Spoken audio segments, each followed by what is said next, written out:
जांगपिंग class में बैठा हुआ है और खुद के बनाए हुए जेम्स खा रहा है। वो जैसे ही एक जेम खाता है उसको एक नया स्किल मिल जाता है, जबकि दूसरे स्टूडेंट्स के पास सिर्फ एक एक स्किल है।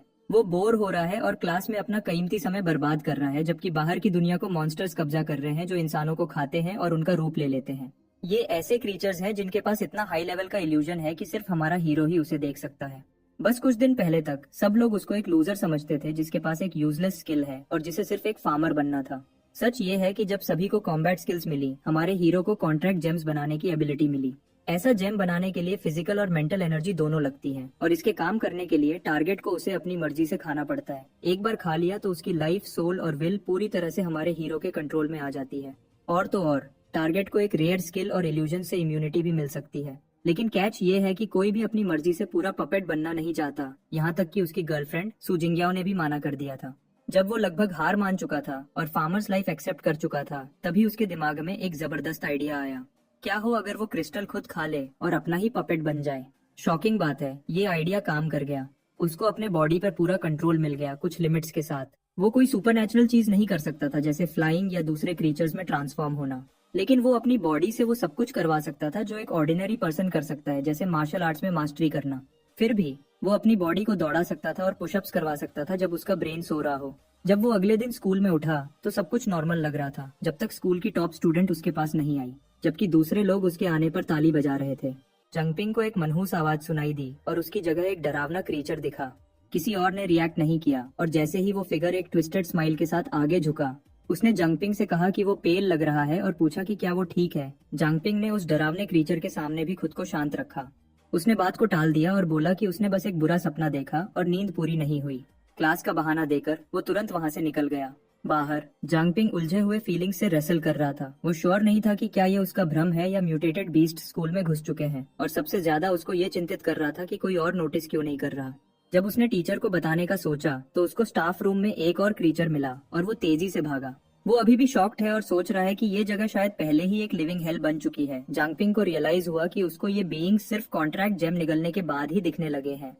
जेम जंकी को रियलाइज हुआ कि वो समनर भी है और समन भी, इसलिए सिर्फ वो ही खुद को कंट्रोल करता है और कोई बाहरी फोर्स उसकी बॉडी या माइंड के साथ टैंपर नहीं कर सकती। उसने सोचा कि कोई भी इल्यूजन उस पर अफेक्ट नहीं कर सकता और इसलिए वो अकेला ही म्यूटेटेड बीस्ट्स को उनके इस भेष में देख सकता है। सिस्टम इस क्रीचर को सेलेस्टियल फॉक्स बताता है। लेवल 26 ग्रोथ अननोन है और इसमें परसेप्शन को कॉग्निटिव डिस्टॉर्शन के जरिए मैनिपुलेट करने की एबिलिटी है ताकि दूसरे लोग इस व्यवहार को न देख पाएं। लेवल 1 पर वो इसका मैच नहीं है। उसे ये भी रियलाइज हुआ कि फॉक्स किसी को खुलेआम निगल नहीं कर सकता, बल्कि खुद को ऑर्डिनरी स्टूडेंट्स की तरह भेष बदल रहा है जो चैटिंग कर रहे हैं, इसलिए कोई नोटिस नहीं करता। क्योंकि ये माइंड कंट्रोल एबिलिटी है, सेल्फ समनर सोचता है कि सू जिंगयाओ अपनी साइकिक क्लास मेंटल पावर के साथ उसकी हेल्प कर सकती है। स्कूल छुट्टी के बाद जंगपिंग अस्यूम करता है कि सेलेस्टियल फॉक्सेस सिर्फ कैंपस तक लिमिटेड हैं, लेकिन वो स्तब्ध रह जाता है जब उसको रोड पर एक कपल दिखता है और उसे रियलाइज होता है कि लड़की असल में उन्हीं फॉक्सेस में से एक है। कितने लोग उनके बीच में अननोटिस्ड घूम रहे हैं, ये सोचकर ही उसकी रूह कांप जाती है। सिटी गार्ड हेडक्वार्टर्स पर एक खूबसूरत रिसेप्शनिस्ट उसका वेलकम करती है और वो सू जिंगयाओ से मिलने को कहता है, जिसने उसी दिन एनलिस्ट किया था। उसको शॉक लगता है जब उसके सामने वाली औरत भी भेष में एक सेलेस्टियल फॉक्स निकलती है। इस प्रकाशन से वो और ज्यादा हिल जाता है, क्योंकि इसका मतलब है कि इन बीस्ट्स ने सिटी गार्ड को ही अंदर प्रवेश कर लिया है और वो हाई लेवल अवेकनर्स से भी छुपे हुए हैं जो उनके इल्यूजन्स को पियर्स नहीं कर सकते। जब जिंगयाओ आती है, जांगपिंग कहता है कि वो सिर्फ ये चेक करने आया था कि वो ठीक है या नहीं। वो मुस्कुराती है, अश्योर करती है कि वो फाइन है और उसे अपने नए टीममेट्स से इंट्रोड्यूस करवाने को कहती है। ऑकवर्डली वो बस इतना ही कहता है कि ये तो ग्रेट है। जिंगयाओ अपनी रिजॉल्व शेयर करती है कि वो इतनी स्ट्रांग बनना चाहती है कि उन बीस्ट्स का शिकार कर सके जिन्होंने उसके पेरेंट्स को मारा था, और नर्वस होने के बावजूद जांगपिंग उसे सपोर्ट करता है। फिर वो मेंबर्स की कमी का बात करती है और पूछती है कि क्या उसे सिटी गार्ड में उसके लिए सिफारिश करनी चाहिए। जांगपिंग डिक्लाइन करता है। उसे लगता है कि उसकी पावर यूजलेस है और फार्मिंग के लिए बेटर सूटेड है, लेकिन वो उसे सेफ देखकर अच्छा फील करता है और डिसाइड करता है कि अब और इंटरफेयर नहीं करेगा। लेकिन जैसे ही वो जाने लगता है, वो डर जाता है जब उसे रियलाइज होता है कि जिंगयाओ और उसके टीममेट्स भी डिस्गाइज में सेलेस्टियल फॉक्सेस हैं। बाहर जांगपिंग ये रियलाइज करके शॉक्ड है कि सिटी गार्ड, जिसे पर्ल सिटी की सबसे स्ट्रॉन्ग फोर्स माना जाता है, वो सेलेस्टियल फॉक्सेस से करप्ट हो चुकी है। वो सोचता है कि ऐसी पावर इतनी बुरी तरह से फेल कैसे हो गई। जिंगयाओ तो आज ही ज्वाइन हुई थी। फिर भी फॉक्सेस ने सिर्फ स्कूल ही नहीं, पूरी सिटी को इन्फिल्ट्रेट कर लिया है। उनके लिए हर कोई सिर्फ कैटल है जो उनके ट्विस्टेड गेम में फंसा हुआ है। अपनी एनालिसिस एबिलिटी यूज करके सेल्फ समनर को पता चलता है कि सेलेस्टियल फॉक्सेस की level range 1 to 9 low, 10 to 19 mid, 20 to 29 high और 30 to 39 एपेक्स उसके आसपास ज्यादातर लेवल 15 से ऊपर हैं, जिसमें एक की पोटेंशियल अननोन है और सिटी गार्ड जो हाई लेवल अवेकनर से भरी है वो भी उन्हें डिफीट नहीं कर सकती। जिसने लोशू को मारा था वो बहुत आगे है क्योंकि उसे एनालाइज करने की कोशिश करने पर उसकी लोकेशन एक्सपोज हो जाएगी। वो क्रीचर एक एपेक्स है, लेवल 40 से ऊपर, एक किंग लेवल थ्रेट है जो शायद दूसरे फॉक्सेस को उनकी रैंक से कहीं ज्यादा लड़ाने के लिए एम्पावर कर रहा है। ज्यादातर म्यूटेटेड बीस्ट से अलग सेलेस्टियल फॉक्सेस बहुत इंटेलिजेंट होते हैं और रूप धारण के मास्टर होते हैं जो परफेक्टली ब्लेंड हो जाते हैं। हालांकि ये सब एक एक्ट होता है। उनका मेन टारगेट बड़े पावरफुल या हाई प्रोफाइल फिगर्स होते हैं ताकि वो कंट्रोल हासिल कर सकें, जबकि ऑर्डिनरी पीपल को बाद के लिए लाइव स्टॉक बनाकर रखा जाता है। उनसे टक्कर लेना सीधा सुइसाइड है। फिर भी जंगपिंग खड़ा रहकर मासूम लोगों को मरते हुए नहीं देख सकता। काश वो और स्ट्रांग होता। एक हफ्ते बाद जंगपिंग सुबह 4 बजे के आसपास उठता है। वो हर दिन जल्दी उठ रहा है क्योंकि कांस्टेंट ट्रेनिंग के बाद उसकी बॉडी को कम रेस्ट चाहिए। इतनी मेहनत के बावजूद वो सिर्फ लेवल 2 तक ही पहुंचा है और नए स्किल्स को अवेकन करने की आशा में जेम्स बनाता रहता है। ज्यादातर कलरलेस निकलते हैं और उनका कोई इफेक्ट नहीं होता। लेकिन आज वो एक पर्पल जेम बनाता है। हालांकि वो मजेदार नहीं लगता, पर वो उसे खा लेता है और पावर की एक लहर फील करता है।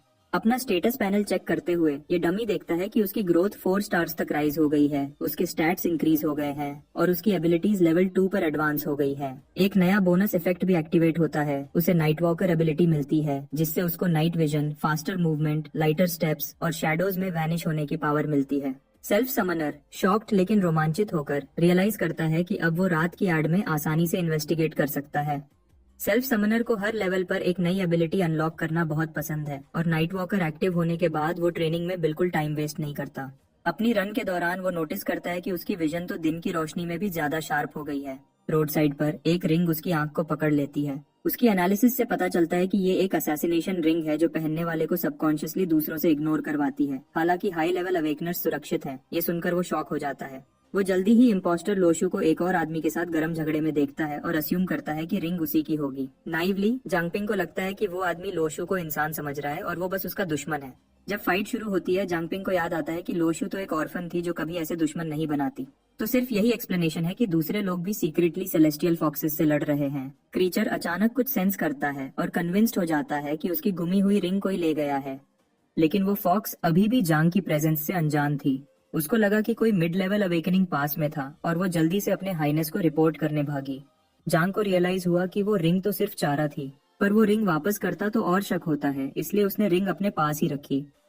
सुबह के 5:30 बजे जब आसमान अभी भी डार्क था, नाइट वॉकर और रिंग के साथ उसको लग रहा था कि वो अनटचेबल है और उसने सीखा कि स्ट्रेंथ सिर्फ पावर से नहीं गियर से भी आती है। तभी ईरी फुटस्टेप्स ने उसका नाम पुकारा। जिंग्याओ की एनर्जी उसको वार्न करती है कि वो छुप जाए। कुछ ही मोमेंट्स में इम्पोस्टर लुओ दूसरे बीस्ट्स के साथ आ जाता है और उस पर गैंग अप करने को रेडी है और वो रैट फेस फॉक्स उसको स्मैश करके मार देने की तैयारी में था, जबकि वो सेल्फ समनर खर्राटे मारने का नाटक कर रहा था।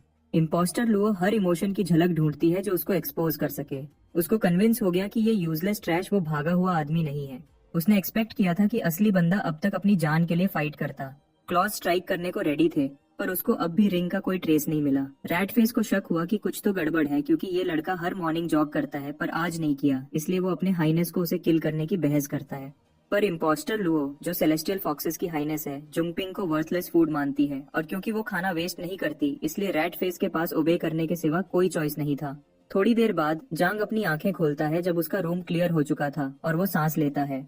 वो उस बेड पर मौत से थोड़ा ही दूर था। उसने रिंग को तोड़कर निकाला। उसने रियलाइज किया कि उसकी आदत वाली मॉर्निंग जॉग भूलना लगभग उसकी टिकट टू हेवन पक्का कर चुका था। उसकी लक अच्छी थी कि खुद को सोने का ऑर्डर देने से शक दूर रहा। उसने जिंग्याओ की आवाज सुनी थी। हालांकि उसका एक हिस्सा सोचता है कि कहीं वो सिर्फ उसकी इमेजिनेशन तो नहीं थी। इस सेंटिमेंट को साइड में करते हुए उसने उसकी मौत का बदला लेने के लिए स्ट्रांग होने का पक्का फैसला कर लिया है। फिलहाल वो एक नॉर्मी लाइफ का एक्ट जारी रखता है। सेलेस्टियल फॉक्सेस से शक न हो इसका पूरा ख्याल रखता है। उसके बाद 2 लड़कियां गॉसिप करती हैं कि उनकी एकेडमी के पास सिटी गार्ड को आधी कटी हुई बॉडी मिली है। पता चला कि वो नोटोरियस ब्लैक डेथ स्टार था, पर्ल सिटी का टॉप असैसिन जिसने एक बार ओल्ड सिटी लॉर्ड को घायल किया था। ये गॉसिप जांग तक पहुंचती है जो पता करता है कि ये लास्ट नाइट वाला सफेद कपड़ों में आदमी होगा। उन्होंने सुना कि ओल्ड सिटी लॉर्ड के इंजरीज कभी पूरी तरह हील नहीं हुए और वो जल्दी मर गया था। इससे जांग रियलाइज करता है कि अगर इम्पोस्टर लुओ ने इतने बड़े असैसिन को इतनी आसानी से खत्म कर दिया तो उसकी स्ट्रेंथ उसकी सोच से कहीं ज्यादा डरावनी है। फिर भी उसको ये समझ नहीं आता कि उन्होंने बॉडी पब्लिक क्यों की, जब तक कि ये सेलेस्टियल फॉक्सेस के खिलाफ जाने की हिम्मत करने वालों के लिए एक वार्निंग न हो। जेम जंकी श्योर है कि इससे सेलेस्टियल फॉक्सेस का अटेंशन ही आएगा और वो गार्ड पर आ जाएंगे, इसलिए उसको खुद को बचाने के लिए गियर चाहिए। उसने क्लास के बाद ब्लैकस्मिथ शॉप्स चेक करने का डिसाइड किया। मार्केट जाते समय जांग एक ब्लैकस्मिथ को एनालाइज करता है जो इक्विपमेंट बेच रहा था, पर उसको पता चलता है कि वो असल में बहरूपिया में सेलेस्टियल फॉक्स है। उसने रियलाइज किया कि सिटी की सारी ब्लैकस्मिथ शॉप्स अब उनके कंट्रोल में होंगी, उसकी एनालिसिस एबिलिटी 100 सक्सेसफुल यूजेस के बाद इंटरमीडिएट लेवल तक पहुंचने की वजह से। वो इम्पोस्टर ब्लैकस्मिथ को लेवल 15 पर मार्क करता है, साथ ही उसका ग्रोथ पोटेंशियल भी देखता है। वही म्यूटेटेड बीस्ट जोंग को अपना माल बेचने की कोशिश करता है, पर जांग इंटरेस्टेड नहीं है और ऐसी शॉप ढूंढता है जो उनके कंट्रोल में न हो। जल्दी ही उसको आयरन सोल ब्लैकस्मिथ शॉप दिखती है, जहां top quality sword shiny craftsmanship के साथ डिस्प्ले पर था।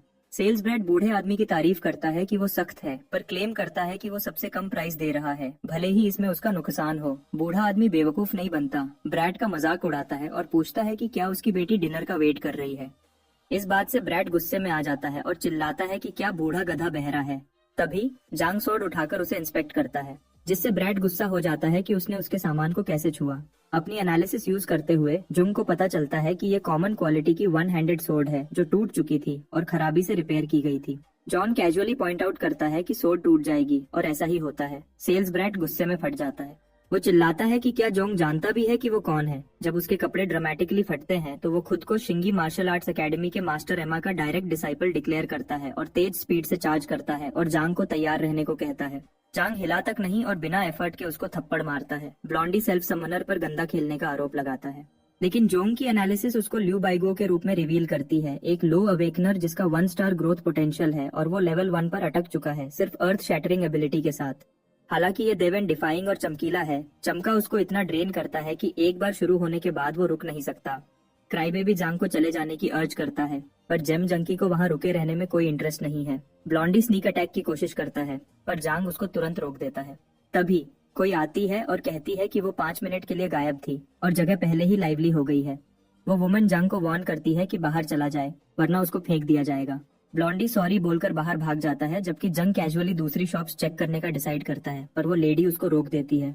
वो सेल्फ समनर से बात करने की इंसिस्ट करती है। जोंगसेंस को थोड़ी प्रॉब्लम हो रही थी, पर लड़की इंसिस्ट करती है कि वो रुके और बात करे। वो अपना इंट्रोडक्शन देती है कि वो एक डैमजेल है जो अपने अंकल ल्यू टीफेंग की केयर करते हुए सरवाइव कर रही है। उसके अंकल की बेटी मिसिंग है, इसलिए वो बहुत चिंतित है। सेल्फ समनर को देखते हुए वो उसकी बॉडी फिट और पर्सनालिटी से काफी खुश है। फिर अचानक उसको दीवार से पिन कर देती है, जिससे वो ब्लश करने लगता है। बिना कुछ और सोचे ये ब्यूटी जांग को ब्लैकस्मिथ के रूप में हायर कर लेती है, अंकल ल्यू टीफेंग की केयर करने और शॉप मैनेज करने के लिए। फूड, लॉजिंग और मंथली सैलरी की एश्योरेंस देती है। जब वो उसके मेलन्स के साथ स्क्विश्ड था, जांग सोचता है कि अगर वो फॉर्जिंग सीख लेता है तो गियर पे आगे बहुत सेव कर सकता है। ऊपर से ये शॉप सेलेस्टियल फॉक्स के कंट्रोल में नहीं है। एक स्ट्रॉ हैट पहनकर वो बोल्डली डिक्लेयर करता है कि वो किंग ऑफ ब्लैकस्मिथ्स बनेगा।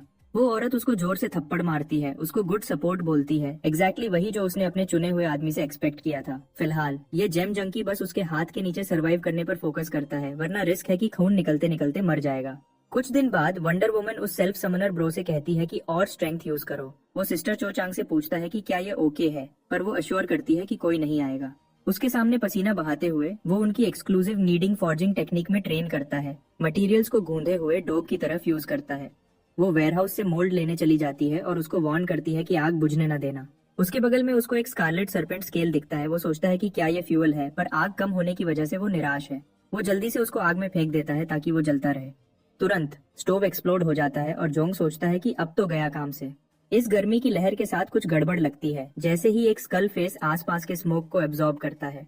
जैसे ही वो होश में आता है, जोंग सोचता है कि आग कैसे बुझी, लेकिन उसकी चेस्ट बहुत तेज जल रही होती है। एनालिसिस यूज करके वो डिस्कवर करता है कि वो हायर ग्रोथ पोटेंशियल के साथ लेवल 3 पे पहुंच गया है, जैसा कि उसने गेस किया था। उसका लेवल 3 बोनस एक्टिवेट होता है, रिवील करता है कि न्यू पावर्स अनलॉक करने से उसका पोटेंशियल बूस्ट होता है और एनालिसिस और एक्वायर्ड एबिलिटीज दोनों का लेवल अप होता है। अगर वो ऐसे ही अवेकनिंग करता रहा तो उसकी ग्रोथ लिमिटलेस हो सकती है। फिलहाल वो फायर डिवाउरर अनलॉक करता है, जिससे वो फ्लेम्स निकलकर उनको अपने बॉडी में फायर एलिमेंटल एनर्जी में कन्वर्ट कर सकता है, जिसको वो डिस्चार्ज कर सकता है जब तक वो डिप्लीटेड ना हो जाए। उसकी फायर एलिमेंटल एनर्जी अब 100 आउट ऑफ 100 है। ये जेम जंकी को याद दिलाता है कि सबकी ग्रोथ पोटेंशियल की एक सीमा होती है। फिर भी वो सोचता है कि क्या वो अकेला है जो मल्टीपल एबिलिटीज अनलॉक कर रहा है। वो समझता है कि फायर डिवाउरर ने ही फ्लेम्स अब्सॉर्ब की होंगी। हालांकि वो लेवल 3 पर पहुंचने के बाद पहले ही एक लेवल 3 जेम निगल कर चुका था, पर उसको ये समझ नहीं आता कि इफेक्ट सिर्फ शाम को ही क्यों ट्रिगर हुआ, शायद किसी स्पेशल कंडीशन के चलते। तभी चैंग अंदर बर्स्ट करती है और इस मेस का एक्सप्लेनेशन मांगती है। पास आते ही वो उसको ऑफ गार्ड पकड़ती है, पूछती है कि क्या उसने स्कारलेट सर्पेंट स्केल को चूल्हे में फेंका था जिससे एक्सप्लोजन हुआ। अपनी गलती मानते हुए वो दोष खुद पे लेती है, पर जांग डैमेज की चिंता करता है। चांग उसको ब्रश ऑफ करती है कि अगर वो ठीक है तो सही है, पर वो बैफल्ड है कि उसने स्कारलेट सर्पेंट स्केल से पैदा हुई फ्लेम्स को कैसे बुझाया, जिन्हें बुझाना लगभग इम्पॉसिबल है। जांग कहता है कि यह एक लंबी स्टोरी है। इसी बीच चांग सरप्राइज होती है कि फ्यूजन इतना अच्छा कैसे हो गया, क्योंकि ऐसे रिजल्ट्स के लिए अक्सर एक्सट्रीम टेम्परेचर्स चाहिए होते हैं। वो जांग के टैलेंट पर रिमार्क करती है, स्कूल को ब्लाइंड बोलती है कि उन्होंने उसकी परफॉर्मेंस को रिकॉग्नाइज नहीं किया, जो उसको 3 मेजर ऑर्गेनाइजेशंस के लिए क्वालिफाई कराती है। जेम जंकी अग्री करता है, नोट करता है कि लोग हमेशा सिटी गार्ड और इन्वेस्टिगेशन टीम को उनमें से 2 मानते हैं जब तीसरे के बारे में पूछा जाता है। चांग एक्सप्लेन करती है कि पर्ल सिटी उसका पार्ट है, हालांकि ऑर्गेनाइजेशन के बारे में कम ही पता है, यहाँ तक कि उसका नाम भी नहीं। याद करते हुए कि जांग पहले इक्विपमेंट के लिए बाहर गया था, चैंग उसको एक डैगर देती है। एनालिसिस से वो इसको ब्यूटी स्टीयर के रूप में पहचानती है, जो कलर आयरन से बना है और बहुत अच्छी क्वालिटी का है, और मिड रैंक 19 तक के म्यूटेटेड बीस्ट्स को काटने जितना स्ट्रॉन्ग है। इसकी वर्थ लगभग 1 लाख है, जो उसकी 3 साल की सैलरी के बराबर है। जांग हैरान रह जाता है कि वो इसको रख भी सकता है, पर चांग इंसिस्ट करती है कि यह उसकी प्रोग्रेस का रिवॉर्ड है। जांग शॉक्ड है कि उस जैसा कोई ये रख सकता है, पर चांग जिद करती है कि वो इसको अपनी इम्प्रूवमेंट का रिवॉर्ड समझे। फिलहाल उसको एक मिशन पे जाना है और वो पूछती है कि क्या स्कूल स्किप करना फाइन है, पर जांग बताता है कि उसने ग्रेजुएशन प्रोसीजर पहले से ही कंप्लीट कर लिया है। वंडर वुमन उसको बोलती है कि अनस्टेबल ओल्ड मैन का ख्याल रखे और यकीन दिलाए कि वो शॉप फिर से न खोले।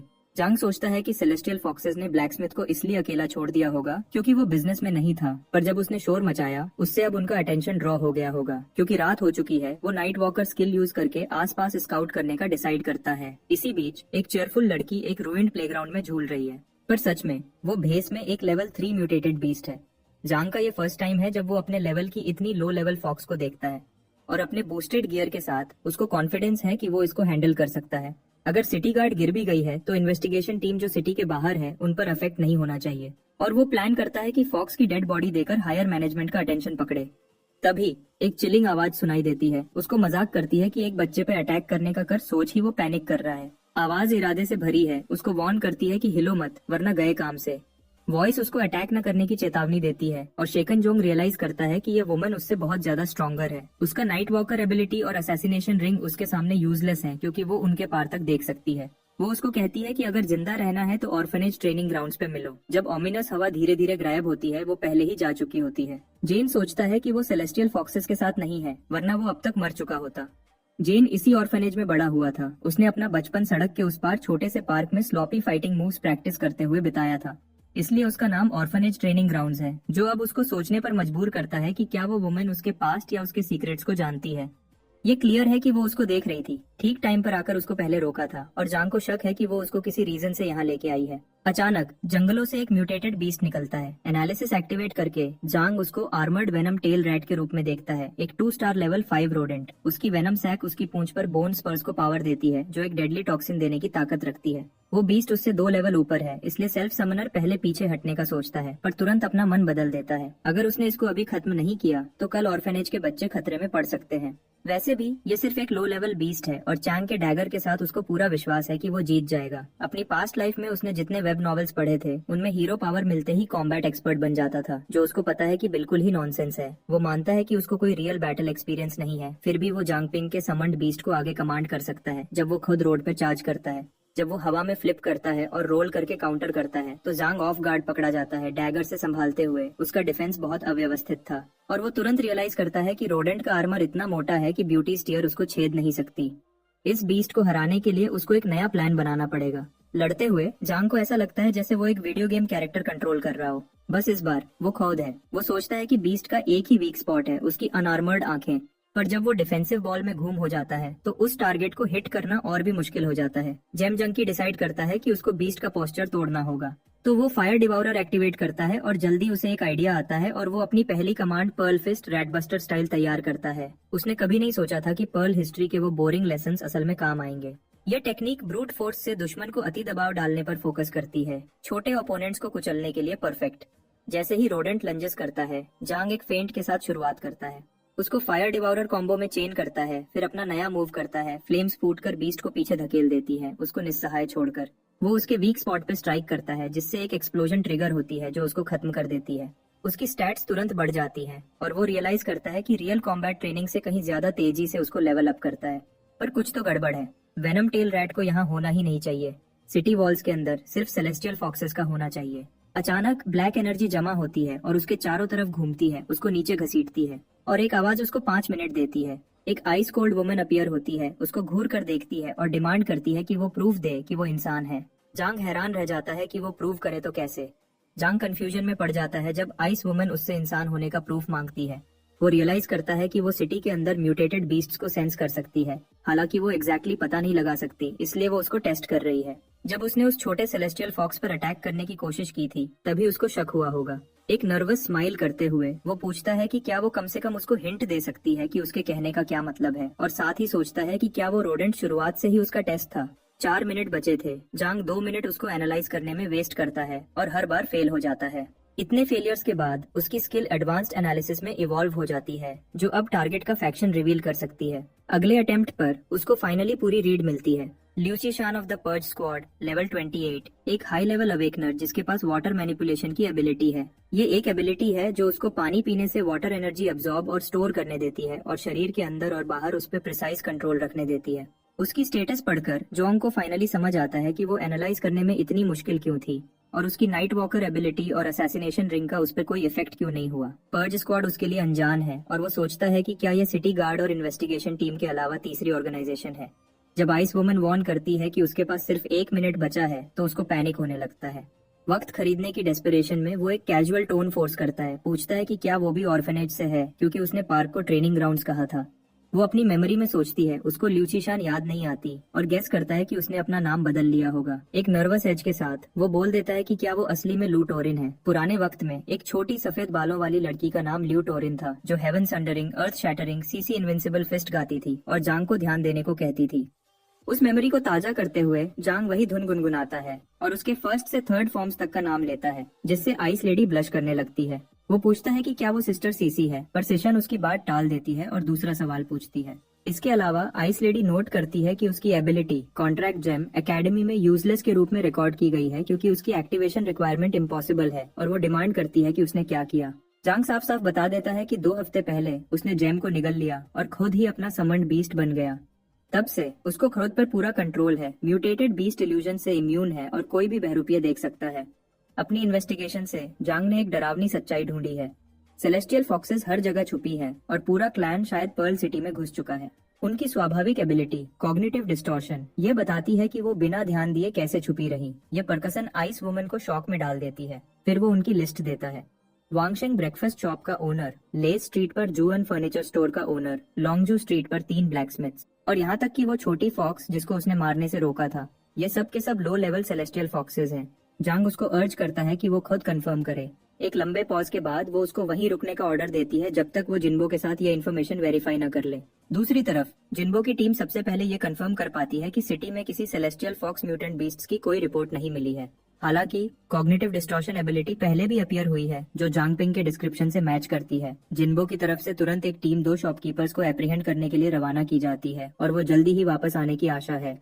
अचानक एक एक्सप्लोजन होता है और टीम लीडर जिन्बो तक खबर पहुंचती है कि ये ब्रेकफास्ट शॉप ओनर की डायरेक्शन से आया है। वो औरत कम्प्लीटली आउट ऑफ कंट्रोल हो चुकी है, मारपीट से अटैक कर रही थी ठीक उसी वक्त जब वो उसको सिटी से गाइड कर रहे थे। वो बैक क्रैप क्रेजी वुमन जिन्बो पे लपकती है, पर वो हिला तक नहीं। उसके पेट पर एक जबरदस्त पंच से एक बड़ी सी ऑमिनस एनर्जी बाहर निकलती है, जो उसके अंदर छुपे म्यूटेटेड बीस्ट को एक्सपोज कर देती है। प्रूफ मिलने पर जिन्बो जांग की इंटेल को कंफर्म करता है और टीम को ऑर्डर देता है कि दूसरी टीम्स को वार्न करें और टारगेट को तुरंत एलिमिनेट करें। बाद में पर्ल एकेडमी में हर हाइनेस लुओ को कुछ अजीब लगता है, लेकिन वो सिटी के बाहर मारे जा चुके हैं। ऑलमोस्ट उसी वक्त लाई स्ट्रीट पर एक और प्रेजेंस गायब हो जाती है। दोनों इंस्टेंटली खत्म हो गए, उनका ट्रेस मिटा दिया गया है। वो उसकी ट्रैकिंग से भी फिसल गए। इम्पोस्टर लो हैरान रह जाती है और सोचती है कि इसके पीछे कौन हो सकता है। डार्क रूम स्पेस में आइस लेडी जांग को उसके बंधन से आजाद करती है। वो पूछता है कि क्या उसने उसके क्लेम्स कंफर्म कर लिए, और वो मानती है कि हाँ, पर वो पक्का नहीं कह सकती। उसकी सेलेस्टियल फॉक्स इल्यूजन्स को देखने की अचानक एबिलिटी एक जाल भी हो सकती है, उनका स्कीम खुद को एक्सपोज करने का। सीसी उस जेम जंकी को बताती है कि उसको उनका आंख और कानों की तरह एक्ट करना होगा, जबकि वो गुपचुप उस पर नजर रखेगी। फिलहाल अगर उसको कुछ भी पता चलता है तो उसको रात में कांटेक्ट करना होगा। जैन को यकीन नहीं हो रहा कि उसको रक्षा और निगरानी एक साथ मिल रही है, फिर भी वो अग्री करता है जब तक ये सेलेस्टियल फॉक्सेस को खत्म करने में मदद करता है। वो उसको एक जेड पेंडेंट फेंकती है, कोल्ड जेड, जो उसके वार्म जेड का ट्विन है। अगर वो खतरे के दौरान इसको आग में लपेट दे तो उसका वाला तुरंत गर्म हो जाएगा और उसको अपने पास बुला लेगा। वो वचन करती है कि वो जितना जल्दी हो सकेगी आएगी, पर उसको वार्न करती है कि किसी और पे ज्यादा डिपेंड ना हो। अगर उसको सच्ची सेफ्टी चाहिए तो उसको खुद को और मजबूत करते रहना होगा। हाई ट्यूशन की कॉस्ट जानते हुए Zhang the self summoner martial arts सीखने या मार्शल आर्ट्स स्कूल ज्वाइन करने पर विचार करता है। सिस्टर सीसी एक सोल्यूशन ऑफर करती है और वचन देती है कि वो उसकी तरफ से ऑर्गेनाइजेशन से भत्ते की रिक्वेस्ट करेगी जब तक वो एक सूटेबल स्कूल ढूंढता है। जांग खुश होकर थैंक्स कहता है। बाद में जांग सेलेस्टियल फॉक्सेस की तादाद में ड्रामेटिक कमी नोटिस करता है। वो मानता है कि पर्च स्क्वाड अपना काम अच्छे से कर रहा है। उसको ये भी सेंस होता है कि वो आईसी लेडी उसकी आइडेंटिटी रिवील करने के लिए उस पर ट्रस्ट नहीं करती। सिर्फ उसकी एनालिसिस एबिलिटी अपग्रेड होने के बाद ही उसने उसका फैक्शन देखा, जिससे उसका शक कंफर्म हुआ कि वो पर्च स्क्वाड का हिस्सा है। जांग ये समझ नहीं कर पा रहा कि पर्च स्क्वाड को पर्ल सिटी में सेलेस्टियल फॉक्स के घुसपैठ के बारे में कैसे पता चला, पर वो एक चीज पे फोकस करता है, उनको मिटाना। वो उनके दिए गए 10,000 पर्ल कॉइन्स के लिए भी थैंकफुल है। इसी बीच जांग एक मार्शल आर्ट स्कूल की तलाश में व्यस्त है। एक लड़की जो बीस्ट किंग फिस्ट कोर्स बेच रही थी पूछती है कि क्या वो इंटरेस्टेड है। जंग चेक करता है और उसे पता चलता है कि ये महंगा है और उसे श्योर नहीं है कि ये उसके लिए सही स्टाइल है। पिंकी अश्योर करती है कि ये हर पैसा वसूल है, क्लेम करती है कि उनकी टेक्निक्स पूरे पर्ल सिटी में फेमस हैं। वो ऑफर करती है कि बीस्ट किंग फिस्ट की पहली 3 फॉर्म्स प्रदर्शन करे, एबे king style, giant crocodile style और फीनिक्स टैलन स्टाइल। तो जुंग उत्सुक होता है और ध्यान से देखता है। सेल्फ समनर तुरंत देखता है कि beast king fist techniques pearl fist से ज्यादा एडवांस्ड हैं, बेहतर फुटवर्क और मूव्स के साथ। ये एक जबरदस्त मार्शल आर्ट स्टाइल है, खासकर एबी किंग स्टाइल, जिसकी कोई फिक्स्ड फॉर्म नहीं है और बहुत वेरिएशंस हैं। हालांकि उसको ये भी रियलाइज होता है कि पिंकी वेल ट्रेंड नहीं है और उसने टेक्निक की सिर्फ झलक ही देखी है। पिंकी फिसल जाती है और जैसे ही वो उसको उठाने में मदद करता है, 2 बड़े आदमी अपीयर होते हैं। वो डिमांड करते हैं कि किसको पिंकी को बीस्ट किंग क्लाउन्स के फ्लायर्स देने की परमिशन दी, जबकि वो बैंड थी। उनमें से एक blonde man beast king fist को गार्बेज टेक्निक बोलता है और इस डूड को उनके Xingyi martial art school join करने की कोशिश करता है। ब्लॉन्डी गुस्से से पागल हो जाता है जब जांग उसको 5 फोल्ड लाइटनिंग नील्स गाय बोलता है। वो उसको बताता है कि वो लाइटनिंग असॉल्ट है और प्रूव करने के लिए लड़ने की तैयारी करता है। ब्लॉन्डी ब्लैकस्मिथ शॉप पर जो हुआ उस पर अब भी भड़का हुआ था। इस डिम्बिट से बदला लेने को बेताब था। वो जुंगदा और जुंगुर को ऑर्डर देता है कि जुंग को नीचे गिरा दें, पर पिंकी उसको उनकी दादागिरी से बचाते हुए बीच में आ जाती है। दोनों गोरिल्लाज अपनी पावर यूज करते हैं, जिससे उसकी स्पाइन में ठंडी लहर दौड़ती है।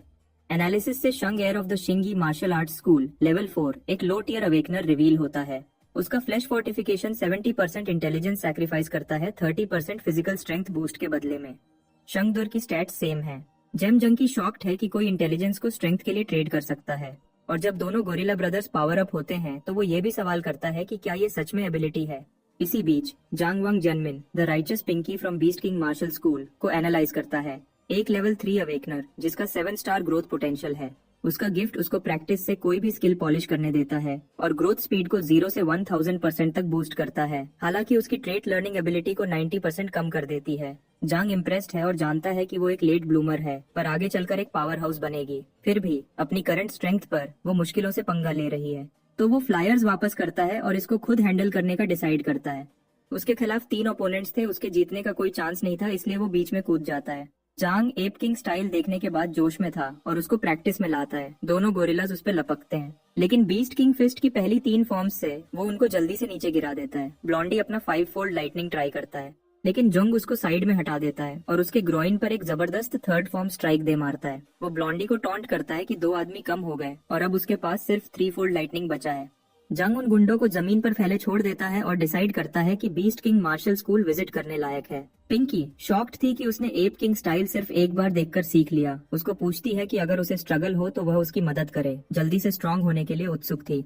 जांग जानता है कि उसका 7 स्टार पोटेंशियल उसे आने वाले वक्त में एपेक्स अवेकनर बना सकता है, और वह शॉक्ड होता है कि क्या फ्यूचर में वह उसकी हेल्प मांगने वाला होगा।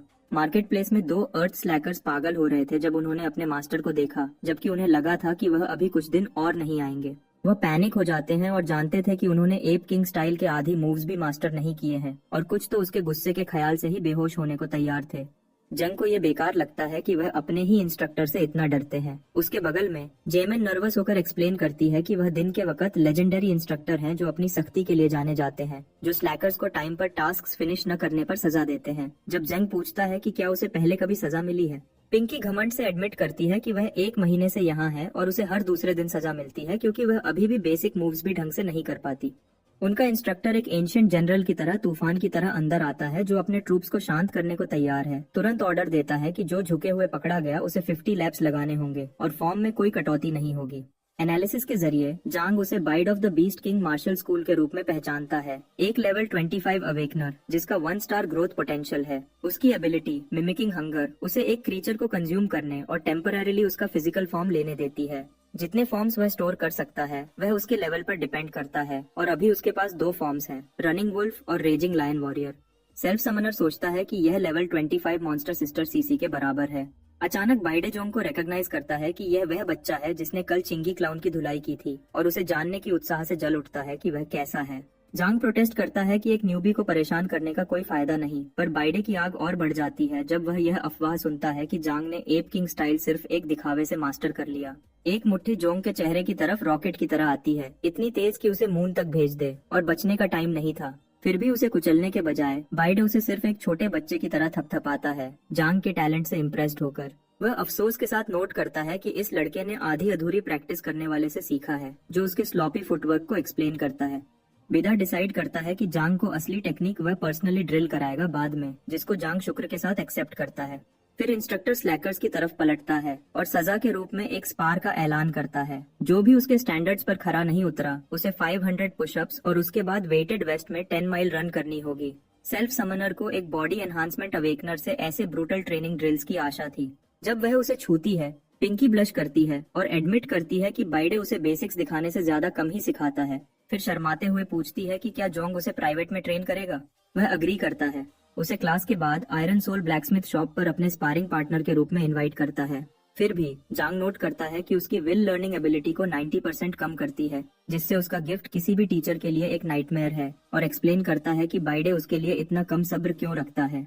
कुछ दिन बाद आयरन सोल ब्लैकस्मिथ शॉप पर जॉन जिम को जोर शोर से ड्रिल कर रहा है, एप किंग स्टाइल को छोटे मैनेजेबल स्टेप्स में तोड़ रहा है, जो आखिरकार उसकी सुधार में मदद करते हैं। हालांकि वह अभी भी प्रैक्टिस के बीच में गिर जाती है। उसे स्ट्रगल करते हुए देखकर सेल्फ समनर मानता है कि बीस्ट किंग फिस्ट में असली गहराई है, और कई दिन की नॉनस्टॉप ट्रेनिंग के बाद उसे खुद का लेवल भी बढ़ता हुआ फील होता है। तभी सिस्टर चो चांग अपने छोटे भाई को चेक करने आती है और जिमिन को जारी करने देती है। वह बताती है कि म्यूटेटेड बीस्ट सब कम मिलने लगे हैं, इसलिए उन्हें मजबूर होकर नॉर्दर्न फॉरेस्ट्स के और अंदर जाना पड़ा, जहां वह स्टॉर्म वुल्व्स के एक पैक से टकरा गए। उसने अपनी अर्थ बरोविंग शवल यूज की। उसने टीम को छुपा दिया जब तक वुल्व्स एक वाइल्डमैन के ग्रुप पर पलट नहीं गए। उस एनकाउंटर से उसने एक रेयर विंड जेम हथिया लिया, एक अनकॉमन ट्रेजर जो एलिमेंटल एनर्जी स्टोर करता है और मेंटल कमांड से विंड ब्लेड्स, स्टॉर्म्स और ऐसे ही अटैक्स यूज कर सकता है। वह उसे जांग को सौंप देती है और नोट करती है कि ऐसा जेम आमतौर पर नहीं मिलता जो एक पतले बच्चे को भी ब्लेड्स और स्टॉर्म्स समन करने दे। विंड मैजिक का एक झटका सेल्फ समनर के चारों तरफ घूमता है और उसके दिमाग में एक आवाज गूंजती है, वार्न करती है कि किसी का बड़ा भाई इसे उतारे नहीं और हाथों को छोड़ दे। अचानक जांग को fan family saber style first form sword cheese sweeping cross सुनाई देता है। उसके बाद ऊपर चिड़ियों का एक खुशनुमा गाना, जेड ग्रीन हिल्स पर प्यार की एक सिम्फनी। फिर एक और आवाज बीच में आती है, डार्क और चिलिंग, क्लेम करती है कि यूए एर्शी मर चुकी है और कसम खाती है कि आज 2 कर्स्ड ह्यूमंस को खा जाएगी। जब वह अपनी स्टेटस चेक करता है तो जोंगपिंग आयरन सोल ब्लैकस्मिथ शॉप से लेवल 4 और 4 स्टार्स के साथ रिवील होता है। उसका लेवल 4 बोनस एक नई एबिलिटी अनलॉक करता है, विस्पर्स ऑफ द विंड, जो पैसिवली 10 माइल्स के अंदर तेज इमोशंस महसूस करने वाले किसी के भी थॉट्स को एम्पलीफाई करता है, और यह एबिलिटी वह कंट्रोल नहीं कर सकता। जोंग रियलाइज करता है कि कॉन्ट्रैक्ट जेम देरी से काम करता है। फिर वह आवाज यूए लियू के बारे में बोलती है, शॉप में 2 इंसानों के बारे में, वांग जिमिन और एक लड़का। शक करती है कि बाद वाला वही है जिसने एकेडमी डॉम्स में उनके हाईनेस को गुस्सा दिलाया था। उसी पल में जांग उसे एक सेलेस्टियल फॉक्स के रूप में पहचानता है और हैरान रह जाता है कि वह जिमिन के सामने शॉप में ही उसे शिकार करने का प्लान बना रहे हैं। बाथरूम में सीसी नहा रही है जब वार्म जेम गर्म हो जाता है, वार्न करता है कि जोंगपिंग सीरियस डेंजर में है। इसी बीच जांग परेशान हो जाता है कि सिस्टर सीसी अभी तक नहीं आई और वह 2 नेचुरल ऑर्डर फॉक्सेस को सब्र खोते हुए सुन सकता है, जो किसी भी वक्त अटैक करने को तैयार थे। वह जांग की चिंता का जवाब नहीं देता। जानता था कि दोनों दुश्मन इंटरमीडिएट रैंक फॉक्सेस हैं, जो उसके लिए संभालने से कहीं ज्यादा स्ट्रांग हैं, उसकी हेल्प के साथ भी। कैजुअली जांग चांग से पूछता है कि क्या वह लौटने के बाद अंकल लियू से मिली है और सजेस्ट करता है कि वह ऊपर जाकर उन्हें चेक करे, जबकि वह उनके लिए खाना बनाने के लिए इंग्रेडिएंट्स खरीदने जाता है। वह अग्री करती है। उसके हाथ का खाना फिर से खाने के लिए एक्साइटेड थी और प्लान करती है कि विंड जेम को अपने साथ ले जाए। इसी बीच जेम जंकी डिसाइड करता है कि वैंग जेमिन को जल्दी से बाहर निकाले, इससे पहले कि सिस्टर चैंग और अंकल लियो भी खतरे में फंस जाएं। स्मिथीज बैकयार्ड में जेमिन उसे अपना पोस्चर चेक करने को पूछती है, पर वह तुरंत उसे साइड में खींचता है, उसे चुप रहने और उसके पीछे आने को कहता है। बहुत देर हो चुकी थी, सेलेस्टियल फॉक्सेस पहले ही वहां थे। जांग जानता है कि यह बुरी बात है, और जब जेमन अचानक उन म्यूटेटेड बीस्ट्स को मम्मी और पापा बुलाती है तो वह उसे वार्न करता है कि उनके पास मत जाना। भले ही जेमन इंसिस्ट करती है कि सब ठीक है। जांग की एनालिसिस सच्चाई रिवील करती है। एक level 15 intermediate rank natural order fox with cognitive distortion और दूसरा लेवल 16 वाला उसके फादर होने का नाटक कर रहा है। पूछता है कि उसके बगल वाला लड़का डरा हुआ क्यों लग रहा है। वह जांग को मार्शल आर्ट्स स्कूल से फ्रेंड बताती है, इस बात से अनजान कि ये उसके पेरेंट्स नहीं हैं। अचानक एक डार्क स्पेस उन्हें घेर लेता है जब फॉक्सेस शिकार खत्म करने को दौड़ते हैं। जांग पिंकी को उसे कस के पकड़ने का ऑर्डर देता है, भले ही वह अपने पेरेंट्स को अजीब एक्ट करते देखकर हिली हुई थी। उसका प्लान फेल हो जाता है जब बीस्ट्स स्ट्राइक करते हैं, जिससे वह बैलेंस खोकर गिर जाते हैं। जेमिन घबराकर डिमांड करती है कि उसके फादर ने ऐसा क्यों किया। तभी जेंग सच्चाई रिवील करता है कि वह म्यूटेटेड बीस्ट्स हैं। म्यूटेटेड बीस्ट्स रियलाइज करते हैं कि जुंग उनके डिस्गाइज को देख सकता है और डिसाइड करते हैं कि उसे मारना जरूरी है। इम्पोस्टर फादर स्ट्राइक करता है। उसके ब्लोज जुंग को डिफेंसिव होने पर मजबूर करते हैं। हर डॉज पिछले से ज्यादा मुश्किल था। उनके लेवल्स का फर्क साफ दिख रहा था। मदर बीस्ट वांग जनमिन की तरफ पलटती है, जो अभी भी अपने शौक से बाहर नहीं आई थी, और जांग को कॉर्नर छोड़ देती है। तभी सिस्टर सीसी की आवाज केओस के बीच से निकलती है। उसे मूव करने का कमांड देती है जब एक आइस ब्लास्ट बीस्ट्स को पीछे धकेलता है। उसकी पावर स्पेस में भर जाती है जब वह उन्हें खत्म करने को तैयार होती है। जैमिन की डेस्परेट प्लीज फॉर मर्सी अनसुना कर दी जाती है, और जब ये सब खत्म हो जाता है वह रोते हुए गिर जाती है। अपने पेरेंट्स को अपने सामने मरा हुआ देखकर सहन नहीं कर पाती। भले ही जॉन बार बार उसे कहता रहा कि वह नेचुरल ऑर्डर फॉक्सेस थे जिन्होंने उसके पेरेंट्स की शक्ल ले रखी थी, जिमिन यकीन करने से मना कर देती है। जेम जंकी फिर सीसी से पूछता है कि बीस्ट्स अपने असली फॉर्म्स में वापस क्यों नहीं आ रहे।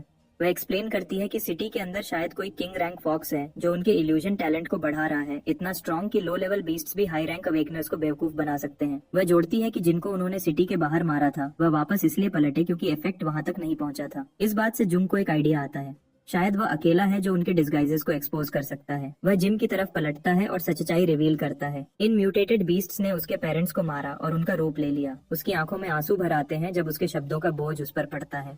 देयर हाइनेस को रिपोर्ट मिलती है कि सिर्फ एक हफ्ते में उनके 9 आदमी मारे गए हैं, और वह सेंस करती है कि इंसानों ने शायद उनके इल्यूजन्स का तोड़ ढूंढ लिया है। एक म्यूटेटेड फॉक्स अर्ज करता है कि वह सिटी पर जबरदस्ती कब्जा कर ले और सबको मार दे, जबकि दूसरा चिंता करता है कि अगर वह सारा खाना वेस्ट कर देंगे तो उन्हें घास खानी पड़ेगी। इम्पोस्टर लोअस उन्हें चुप करा देती है। कोर्ट को याद दिलाती है कि इंसानों को पूरी तरह मिटा देने से सिर्फ रिसोर्सेज को वेस्ट करना होगा। उनकी टॉप प्रायोरिटी उन्हें बाहर निकालना है जो छाव में छुपे हैं, और एक एक करके उन्हें खत्म करना है। फिर वह वाइस मेयर से एडवाइस मांगती है और वह सजेस्ट करता है कि दूसरी स्पीसीज को सिटी में घुसने दिया जाए ताकि केओस फैल जाए। जितना कम भीड़ उतना आसान स्ट्रॉन्ग लोगों को चुन चुन कर मारना है। देयर हाइनेस डिमांड करती है कि वाइस मेयर इतना पक्का क्यों है कि स्ट्रॉन्ग लोग अभी भी सिटी में बचे हैं। वह एक्सप्लेन करता है कि सिटी गार्ड और इन्वेस्टिगेशन टीम के अलावा एक तीसरी मेजर ऑर्गेनाइजेशन है। जब से सिटी लॉर्ड घायल हुआ और भागा, तब से उसे शक है कि वह आदमी उसी ग्रुप में छुपा हुआ है, उनके कमजोर होने का वेट कर रहा है। दूसरे फॉक्सेस अग्री करते हैं कि बाहर की स्पीशीज को अंदर लाना अच्छा आइडिया है, और कुछ तो टेस्ट में बदलाव का स्वागत भी करते हैं। देयर हाइनेस वाइस मेयर की सलाह को मानती हैं, वार्न करती हैं कि उसने अभी के लिए उनकी तारीफ ले ली है, पर अगर उसने हद पार की तो उसे खत्म कर दिया जाएगा। किंग अभी भी सो रहा है और उसकी कोई इंटेंशन नहीं है कि हुआंग जामिंग अपनी जगह भूल जाए। हुआंग जामिंग कसम खाता है कि उसने अपनी जिंदगी पर्ल सिटी को समर्पित कर दी है। इसकी गिरावट का जिम्मा पहले सिटी लॉर्ड की कमजोरी पर डालता है। वह मानता है कि सिटी को स्ट्रॉन्ग लोगों का होना चाहिए। उसी वक्त जिमिन अपने पेरेंट्स के रिमेन्स को छूने के लिए हाथ बढ़ाती है। जल्दी न जान पाने का निराशा भरा हुआ था। सीसी ठंडे तरीके से कहती है कि वह वैसे भी कुछ बदल नहीं पाती, और जियामिने टूट जाती है। खुद को ब्लेम करती है कि वह बहुत कमजोर थी, बेसिक्स भी मास्टर नहीं कर पाई, और विश करती है कि उसके बजाय वह मर जाती। जांग उसे अपनी बाहों में खींचता है, कहता है कि ये उसकी गलती नहीं है। वह शेयर करता है कि उसने भी किसी प्यारे को खोया था। सेलेस्टियल फॉक्स और सिटी गार्ड में छुपे लोगों ने उसे मार दिया था। वह ख्याल अभी भी उसे चिंतित करता है और भले ही वह सोचता है कि क्या उसे रोकने से उसकी जान बच जाती, अंदर ही अंदर वह जानता है कि कुछ भी आउटकम को बदल नहीं सकता था। वह अपना सपना शेयर करता है कि सिटी गार्ड ज्वाइन करना है। उस रास्ते पर दौड़ने के लिए डिटरमिन्ड थी, चाहे कुछ भी हो। उसके पेरेंट्स के साथ जो हुआ वह उसकी गलती नहीं थी, पर अब वह एक बेहतर फ्यूचर के लिए लड़ सकते हैं और इतने स्ट्रांग हो सकते हैं कि जिन्हें वह प्यार करते हैं उन्हें प्रोटेक्ट कर सकें। उसके पेरेंट्स ऊपर से देख रहे होंगे और वह गर्व फील कर रहे होंगे।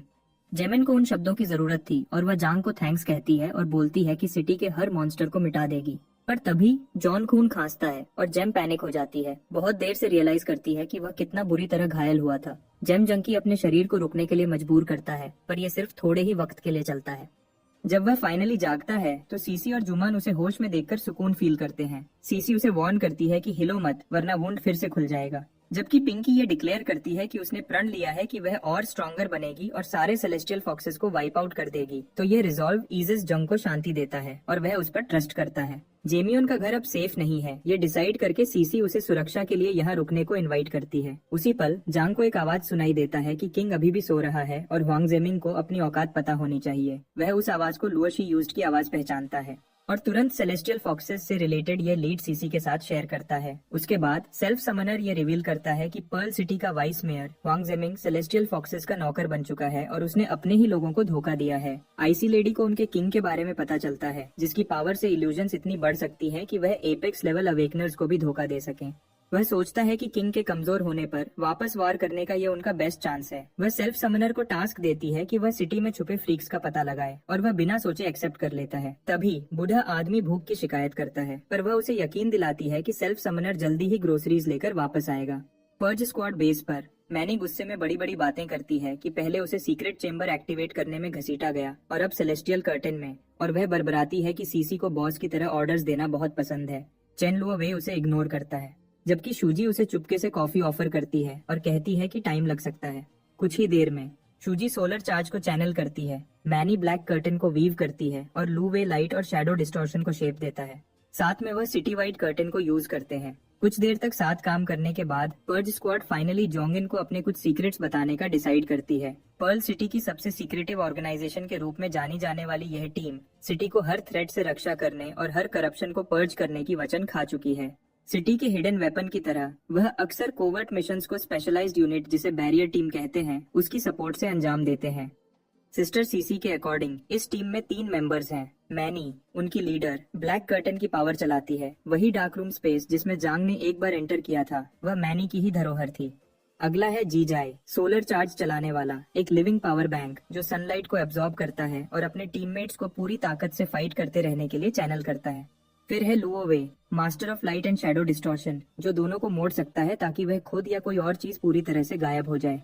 मैनी के साथ ये trio illusory light celestial curtain बनाता है, एक पॉकेट डायमेंशन जो किंग लेवल के दुश्मन को छोड़कर सबको अंदर ट्रैप कर लेता है। उस वर्ल्ड में वह टेरेन को अपनी मर्जी से बदल सकते हैं, जिससे बैरियर टीम का यह अल्टीमेट वेपन सेलेस्टियल फॉक्सेस के इल्यूजन्स के खिलाफ एक डेडली काउंटर बन जाता है।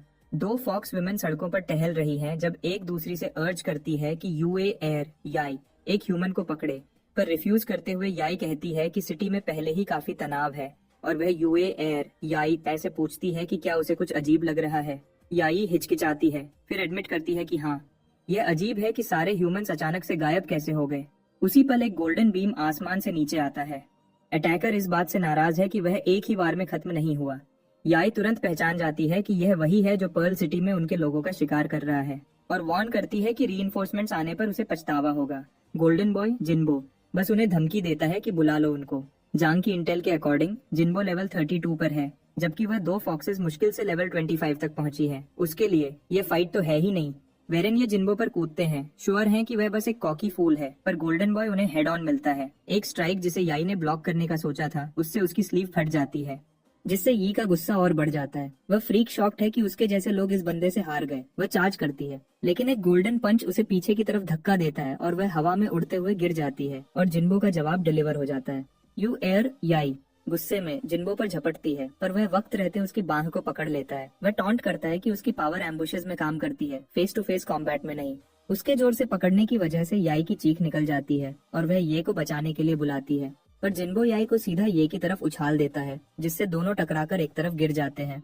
फिनिशिंग ब्लो के लिए जिन्बो हवा में ऊंचा उड़ता है और एक जबरदस्त किक मारता है जो दोनों दुश्मनों को जमीन में दे मारता है। हार के बाद भी वह समझ नहीं पा रहे कि वह फेल क्यों हुए और वह जाल में पहले ही फंस चुके थे। जिन्बो रुकता नहीं, एक और स्ट्राइक यूज करता है जो एरिया को गोल्डन थंडर में धमाके से उड़ा देता है। ऊपर से जांग सेसी के साथ देख रहा है।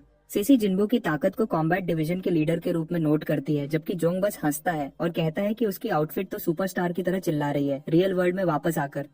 शुबाई ने ल्यूसिशन को बताया कि म्यूटेटेड बीस्ट्स शहर के बाहर जमा हो रहे हैं। सब बेचैन हैं, जैसे कोई उन्हें उकसा रहा हो। अगर वह दीवार तोड़ के अंदर आ गए तो illusory light celestial curtain overload हो सकती है। सीसी ने फील्ड असेसमेंट का ऑर्डर दिया और शुबाई ने जांग को साथ ले जाने का सुझाव दिया। अच्छी कॉम्बैट ट्रेनिंग हो जाएगी और उसकी मार्क्ड फॉक्सेस तो पहले से ही कॉम्बैट टीम के रेडार पर हैं। सेल्फ समनर सोचता है कि क्या इसका कनेक्शन उन्हीं स्टॉर्म वुल्फ्स से है जिनसे सिस्टर चैंग टकराई थी। फिर सीसी ने जांग से शहर के बाहर मदद मांगी और उसे अश्योर किया कि उसकी ब्लैकस्मिथ शॉप पर लोग गार्ड करेंगे। ज्यादा जोर देने पर उसने ऐड किया कि वह अभी उनके बॉस से बात कर रही थी। वह कोई है जिससे जांग इस मिशन के बाद मिलेगा। जब वह शहर के बाहर जा रहे थे, जेम जंकी ने बोला कि इतने अरसे बाद वह पहली बार वॉल्स के बाहर आया है और उन अजीब प्लांट्स के बारे में पूछा। सीसी ने तुरंत उसे रोका, एक प्लांट के फायर होने से ठीक पहले जो जांग को लगते लगते बचा। उसने समझाया कि यह हाइड्रोक्लोरिक एसिड ग्रास है जो डेंजरसली करोसिव है और अब इसका फ्रूटिंग सीजन चल रहा है। जब इसके पॉट्स पक जाते हैं तो फायरवर्क्स की तरह एक्सप्लोड होते हैं, सीड्स हर जगह फैलाते हैं, इसलिए उसे ध्यान से चलना पड़ेगा। उसने ये भी बताया कि एक खास म्यूटेटेड बीस्ट इस ग्रास को खाता है और वही उसका पहला ओपोनेंट होगा। तब तक वह icy lady mutant beast riot को स्काउट करने चली गई और जांग को वार्न किया कि ज्यादा दूर मत भटकना। जब उसने एक बनी को प्लांट्स खाते देखा तो सेल्फ समनर ने उसे एनालाइज किया। यह एक कॉस्टिक एक्वा बनी है, एक लो लेवल म्यूटेंट जिसका 3 स्टार पोटेंशियल है, लेवल 9, जो अपने कानों की ग्लैंड से कोरोसिव एसिड फायर कर सकता है। जांग को तो यह डमी लग रहा था, पर आर्मर्ड वेनम टेल रैट से ज्यादा स्ट्रॉन्ग। ठीक उसी वक्त उसने गार्ड डाउन होने का फायदा उठाया और स्ट्राइक किया, पर वह क्यूट सी रैबिट आसानी से डॉज हो गया। उसका पर्ल फिस्ट पीछे से आया, पर बनी ने उल्टा एसिड शॉट से काउंटर कर दिया। उसकी रेंज देखकर जांग हैरान रह गया और उसके अटैक से हाइड्रोक्लोरिक एसिड ग्रास ट्रिगर हो गई। पूरा फील्ड केओस में बदल गया। समझ गया कि ब्रूट फोर्स काम नहीं करेगा तो सेल्फ समनर ने अपनी बॉडी को ऑटो पायलट पर छोड़ दिया। एसिड ब्लास्ट से बच रहा था और फाइट को एनालाइज कर रहा था। एसिड फायरवर्क्स उसके आसपास एक्सप्लोड हो रहे थे और बनी के शार्प सेंसेस और लाइटनिंग रिफ्लेक्सेस उसके स्नीक अटैक्स को बेकार कर रहे थे। कितना चालक था, रेंज से फायर कर रहा था और एसिड का असर नहीं हो रहा था और जांग को पके हुए हाइड्रोक्लोरिक एसिड ग्रास की तरफ गाइड कर रहा था। एक एक्वा शॉट को रंगे हाथों से ब्लॉक करने के बाद जांग ने नोट किया कि उसकी फ्लेम्स एसिड को उससे जलाने से रोक रही है। बनी और अग्रेसिव हो गया। एसिड लगातार स्प्रे कर रहा था तो जांग ने अपना फायर डिवाउरर स्किल यूज किया। कोरोसिव प्रोजेक्टाइल्स इवेपोरेट हो गए। उसने रियलाइज किया कि सीसी ने उसे इस टास्क के लिए क्यों ट्रस्ट किया। ये उसके करंट लेवल से ज्यादा था, पर उसने ये बर्डन उठाया, ये जानते हुए कि फेलियर के आउटकम्स भी हो सकते हैं। उधर बनी गुस्से में था कि उसका एसिड वेस्ट हो गया। ये आने वाले चैलेंज का जीता जागता रिमाइंडर था। ठीक उसी वक्त सेल्फ समनर को एक जाना पहचाना शिफ्ट फील हुआ, क्योंकि लो लेवल बीस्ट्स की अक्सर सेकंड फेजेस होती हैं। कॉस्टिक एक्वा बनी पूरी स्पीड से उसकी तरफ लपका। क्लॉज से एसिड गिर रहा था। मिड ब्लॉक में जांग के आर्म पर एक स्वाइप लगा। उसने जाना कि बनी ने रेंज्ड अटैक्स छोड़कर क्लोज कॉम्बैट शुरू कर दिया है। उसने आगे बढ़ाया, fire to power, flame reserves और ओवरराइडिंग को कंबाइन किया और बिना जले खुद को फ्लेम्स में लपेट लिया। उसके रिजर्व्स 100 में से 43 पर गिर गए, जिसका मतलब था कि उसे यह जल्दी खत्म करना होगा। उसने बनी को कॉर्नर किया और स्ट्राइक किया। उसकी आखिरी डॉज से उसके रिजर्व्स 0 हो गए, पर बिल्कुल उसी तरह जैसे उसने प्लान किया था उसने फायर टू पावर एक्टिवेट किया। अब्सॉर्ब फ्लेम्स से उसने आग को वापस अपने रिजर्व्स में खींच लिया, फाइट जारी रखने के लिए तैयार। उधर जांग ने डैगर्स फेंके, बनी के मिड एयर डॉजेस को टेस्ट करते हुए। एक स्ट्राइक कनेक्ट हुआ, उसे क्रिस्प तक जला दिया। फिर भी उसके स्टैट्स ने दिखाया कि वह अभी जिंदा है। उसने फिर एक ब्रूटल स्टैब किया और लेवल 9 बीस्ट से एक्सपेक्ट किए गए 2 स्टैट पॉइंट्स उसे मिले। हालांकि उसका लेवल नहीं बढ़ा। जितना ऊपर वह चढ़ रहा था उतना ही लेवलिंग मुश्किल हो रहा था। इससे पता चलता है कि स्टैट्स क्यों अक्सर लेवलिंग के बिना बढ़ जाते हैं। फायर डिवाउरर ने 1000 टोटल फ्लेम अब्जॉर्प्शन टच किया, इंटरमीडिएट स्टेज पर पहुंच गया और उसके रिजर्व्स बढ़कर 300 हो गए। उसका स्किल लेवल अप हो गया, जिससे यह फाइट जितनी एक्सपेक्ट की थी उससे कहीं ज्यादा रिवॉर्डिंग बन गई। फिर भी जांग ने साइंस मिस कर दिए जब तक उसने एसिड बनीज के झुंड को घूरते हुए नहीं देखा। उस पल वह खुद को रोक नहीं पाया और एफ से शुरू होने वाला एक सिंगल अजीब सा सिलेबल निकाला। फायर डिवाउरर रिजर्व्स गिरकर 100 में से 2 पर आ गए और जांग को पता था कि उसकी फ्लेम्स खत्म होने वाली हैं। हंड्रेड्स ऑफ आइज उस पर टिक गए जब वह फ्रेंजिड बनीज से घिरा हुआ था। उसकी इंस्टिंक्ट ने उसे पेंडेंट एक्टिवेट करने को कहा, पर सारे बनीज पूरी स्पीड से चार्ज कर रहे थे। उसके पास भागने के अलावा कोई चारा नहीं था। दौड़ते हुए उसने खुद से कहा कि समझदारी बहादुरी का सबसे अच्छा हिस्सा होती है और सीसी की मदद के लिए कोल्ड जेट को जला दिया। अपनी कोशिशों के बावजूद रिलेंटलेस बनीज ने जल्दी ही उसे कॉर्नर कर लिया। जांग जिद्दी था, उसने मानने से मना कर दिया कि बनीज कोऑर्डिनेट कर रहे हैं, भले ही उनके फ्लैंकिंग मैन्यूवर्स उसे असली मुसीबत में डाल रहे थे। कोई चारा न होने पर वह अपने कपड़ों को एसिड स्प्रे के खिलाफ मेकशिफ्ट शील्ड की तरह यूज करता है। ठीक समय पर सीसी इंटरवीन करती है, उसे वाटर मैजिक से शील्ड करते हुए, और उसे पीछे रहने का इंस्ट्रक्ट करती है। वह जल्दी नोटिस करती है कि बोल्डर रैबिट्स भी बजर्क हो गए हैं और एक मैसिव वेव ऑफ वाटर भेजती है जो साइट में हर बनी को लगभग डुबो देती है। केओस के बीच एक ह्यूमन लाइक फेस उभरता है जो एक ट्रैजिक स्टोरी की हिंट देता है। जंग रियलाइज करता है कि वह मुश्किल से इन क्रीचर्स में से एक को टेक डाउन कर पाया है और वह एवरीथिंग दे रहा है, फिर भी फाइट और डिमांड करती है। सीसी डिमांड करती है कि उसके जाने के दौरान चीजें इतनी आउट ऑफ हैंड कैसे हो गईं, पर जंग के पास कोई आंसर्स नहीं है। वह कंफर्म करती है कि केओस खत्म नहीं हुआ और अपनी सोर्ड ड्रॉ करती है, सबको फिनिश करने के लिए रेडी, फिर भी फाइट खत्म नहीं होती। अचानक बनीज फिर से सर्च करते हैं। अल्फा के डेड होने पर हर्ड को कोलैप्स करना चाहिए, पर बचे हुए स्टबर्न है, किसी चीज पे फिक्सेटेड। कोई और चॉइस न देखकर सीसी अपनी सोर्ड के साथ ऑल आउट जाती है, पर फिर भी एक लोन बनी रह जाता है। इसी बीच सीसी रियलाइज करती है कि वे अल्फा से डील कर रहे हैं और की इसके बॉडी के अंदर है। वह बनी की पावर स्ट्रिप करती है और एक स्पिरिट कंट्रोलिंग पिल रिट्रीव करती है। सेंट जॉन्ग का अटेंशन कैच करती है और सीसी एक्सप्लेन करती है कि इसे एक सर्टेन ऑर्गेनाइजेशन ने म्यूटेटेड बीस्ट्स को कंट्रोल करने के लिए क्राफ्ट किया है। वह कंफर्म करती है कि बीस्ट जो जुकलन को एम कर रहा है फाइनली खुद को रिवील कर रहा है। पिल लिमिट्स एक यूनिक अरोमा जो ओनली लो और मिड लेवल म्यूटेंट्स डिटेक्ट कर सकते हैं, जो उन्हें इसे कंज्यूम करने के लिए लुअर करता है।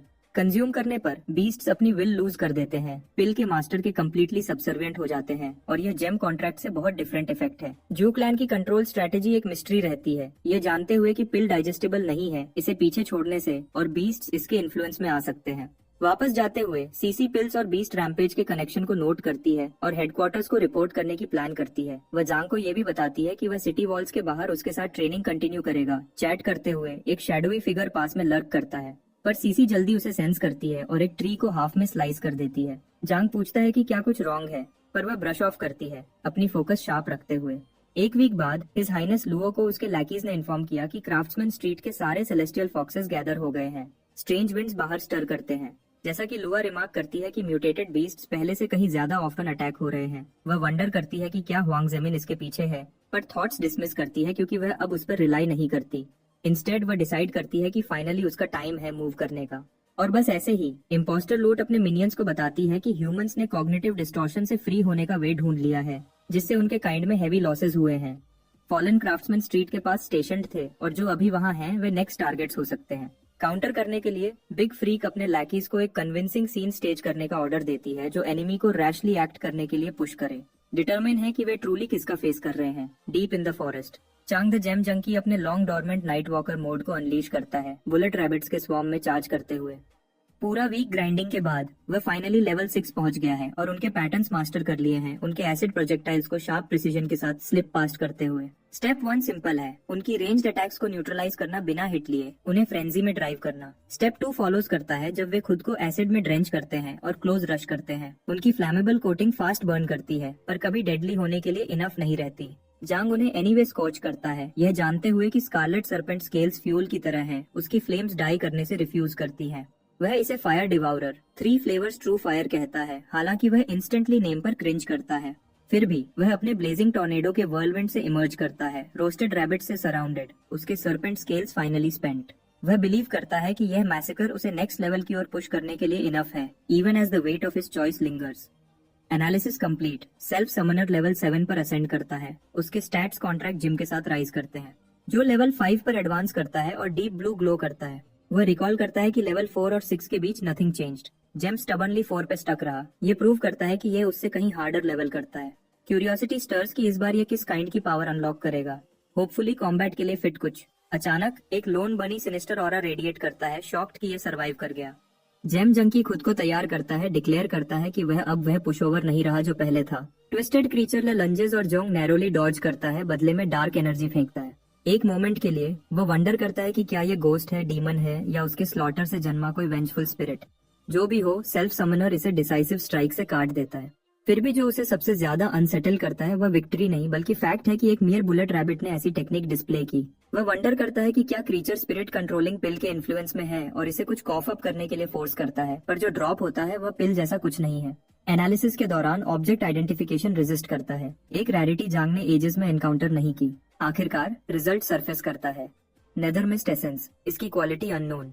एक पोटेंट फोर्स जो नेदरमिस्ट ब्लैक गोट के टेस्टिकल्स में स्टोर्ड होती है, इसे कंज्यूम करना अनप्रिडिक्टेबल रिजल्ट्स प्रॉमिस करता है, जो टेम्पटिंग और डेंजरस दोनों है।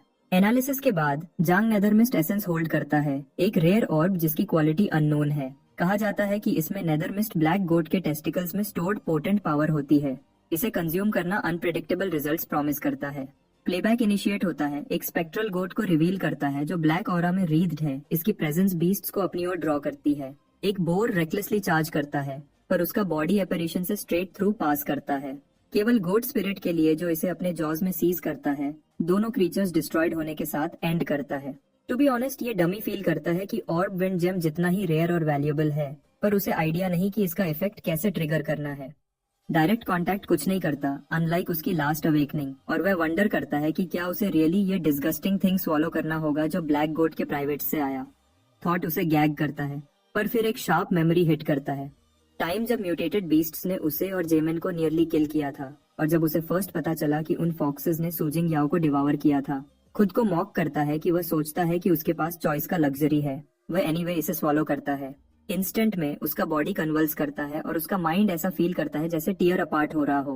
वह स्क्रीमिंग कोलैप्स करता है, विजन्स उस पर क्रैश करते हैं। एक में वह सूजिंग याओ को सेलेस्टियल फॉक्स शैकल्स में बाउंड देखता है, जो उसे कहती है कि सेटबैक्स और पेन के बावजूद सरवाइव करो। उसका माइंड रेज से बर्न करता है जब वह सूजिंग याओ को वाउ करता है कि वह तब तक नहीं मरेगा जब तक last one of them gone नहीं हो जाता। सिस्टम उसका ग्रोथ रिवील करता है, 7 स्टार्स ऑफ पोटेंशियल दिखाता है और उसे नेदरमिस्ट बॉडी ग्रांट करता है, एक पावर जो लिविंग बीइंग्स के फियर को एब्जॉर्ब करती है और उसे कंट्रोलेबल नेदरमिस्ट में टर्न करती है। 20 के रिजर्व के साथ प्रत्येक पॉइंट फिजिकली मैनिफेस्ट करता है। अटैक और defense equal to 10% of his current level, stacking to a terrifying 1000%। First time के लिए जांग एक एबिलिटी होल्ड करता है जो प्योरली बैटल के लिए बिल्ट है। ऑफेंस और डिफेंस को एक रिलेंटलेस फोर्स में मर्ज करता है। ये पावर क्लियरली डिपेंड करती है कि वह कितना नेदरमिस्ट यूज करता है, और सेल्फ समनर अपनी ग्रोथ पोटेंशियल से स्टन्ड है। उसने कभी नहीं सोचा था कि वह ग्रोथ थिंग इतना स्ट्रॉन्ग टर्न आउट कर सकता है। फिर भी किसी रीजन से क्राई बेबी बॉलिंग रोक नहीं पाता, इमोशंस जो वह अंडरस्टैंड भी नहीं करता, केवल सर्टेनिटी कि वह सूजिंग याओ का एवेंज करेगा। कुछ ड्यूड्स रश करते हैं पूछने की क्या वह ओके है, पर उसके फ्रेंड्स उन्हें उसे अलोन छोड़ने और म्यूटेटेड बीस्ट्स आने से पहले सिटी के अंदर जाने को अर्ज करते हैं। जब एक इंसिस्ट करता है, जेम जंकी का ऑमिनस ऑरा फ्लेयर करता है, उन्हें स्केयर ऑफ करता है। टोटली क्लूलेस, वह बस मटर करता है कि वह फाइन है, केवल रियलाइज करने के लिए कि उसका नेदरमिस्ट रिजर्व 35 पर जंप कर गया है। तब उसे हिट करता है, वह अदर्स के फियर को एब्जॉर्ब कर सकता है और उसे नेदरमिस्ट में कन्वर्ट कर सकता है। ये मिस्ट रेगुलर एनर्जी की तरह नहीं है, ये उसकी विल के बेंड होती है और उसे एनीथिंग में शेप किया जा सकता है जो वह इमेजिन करता है। वह वंडर करता है कि ये थिंग रियली कितना पावरफुल है और इसे वीकेस्ट स्ट्राइक के साथ टेस्ट करता है। सिंगल पॉइंट ऑफ नेदरमिस्ट एक मैसिव ट्री को 1 क्लीन कट में क्लीव करता है, उसे स्टंट छोड़ता है। जब वह 10 पॉइंट स्कोर करता है, जायंट ट्रंक काउंटलेस फ्रैगमेंट्स में शैटर हो जाता है। क्राई बेबी रियलाइज करता है कि यह स्किल इनक्रेडिबली वर्सेटाइल है, एक ट्रू वेपन जो हाई लेवल म्यूटेटेड बीस्ट्स के खिलाफ भी खड़ा हो सकता है अगर समझदारी से यूज किया जाए तो। फिलहाल सेल्फ समनर ने लो की रहने का फैसला किया है और पर्च स्क्वाड के साथ चुपचाप स्ट्रॉन्ग बनता जा रहा है। जब जांग अपनी नई पावर की तारीफ कर रहा होता है, तभी सिस्टर सीसी अचानक वहां आती है और जिस नेदरमिस्ट म्यूटेटेड बीस्ट से वो अभी लड़ा था, उसको अर्जेंटली ढूंढ रही होती है। उस डमी को अजीब सा डेजा व्यू होता है, उसे चांग की याद आती है और कैजुअली एडमिट करता है कि उसने नेदरमिस्ट एसेंस निगल ली है। सीसी गुस्से में आग बबूला हो जाती है, पूछती है कि क्या उसको मरने का शौक है। वो इंसिस्ट करता है कि यह इतना बुरा नहीं हो सकता क्योंकि उसके एनालिसिस में कुछ भी डेंजरस नहीं दिखा, और अगर कुछ गलत हुआ तो वो जोर लगाकर उसे स्पिट आउट कर सकता है। लेकिन सीसी गुस्से से बोलती है कि हर चीज अंडू नहीं हो सकती और पूछती है अगर वो पैरासाइट हुआ तो। ये बात सुनकर आखिर में वो हिल जाता है, सोचता है कि क्या जो चीज उसने खाई वो सच में लीथल हो सकती है। फिर सीसी उसे वार्न करती है कि नेदरमिस्ट बीस्ट्स ऐसी क्रीचर्स हैं जिनका कोई अननोन ओरिजिन है और कोई फिक्स्ड फॉर्म नहीं, और वो अक्सर ब्लैक माउंटेन गोट्स या बुलेट रैबिट्स जैसे होस्ट्स के अंदर छुपी रहती हैं। सीसी एक्सप्लेन करती है कि ये क्रीचर्स नेदरमिस्ट बीस्ट द्वारा कंट्रोल किए जाने वाले पपेट्स से ज्यादा कुछ नहीं होते। एक बार जब होस्ट मर जाता है तो पैरासाइट उसके किसी ऑर्गन में घुस जाता है और अगले वेसल के लिए इंतजार करता है। वो जोर देकर कहती है कि सबसे बड़ा रियल डेंजर ये है कि नेदरमिस्ट अपने होस्ट पर फुल कंट्रोल कर सकता है। ये सुनकर वो डमी डर जाता है, पैनिक करता है कि कहीं बीस्ट उसके साथ लैच तो नहीं हो गया। एसेंस निगलने के बाद जो अनबेरेबल पेन हुआ था वो याद करके वो सोचता है कि कहीं नेदरमिस्ट अभी से उसकी बॉडी पे टेक ओवर करने की कोशिश तो नहीं कर रहा। जांग को लगता है कि वो चीज लैच होने में फेल हो गई होगी क्योंकि वो फाइन महसूस कर रहा है, लेकिन सीसी वार्न करती है कि वो नॉर्मल नहीं है।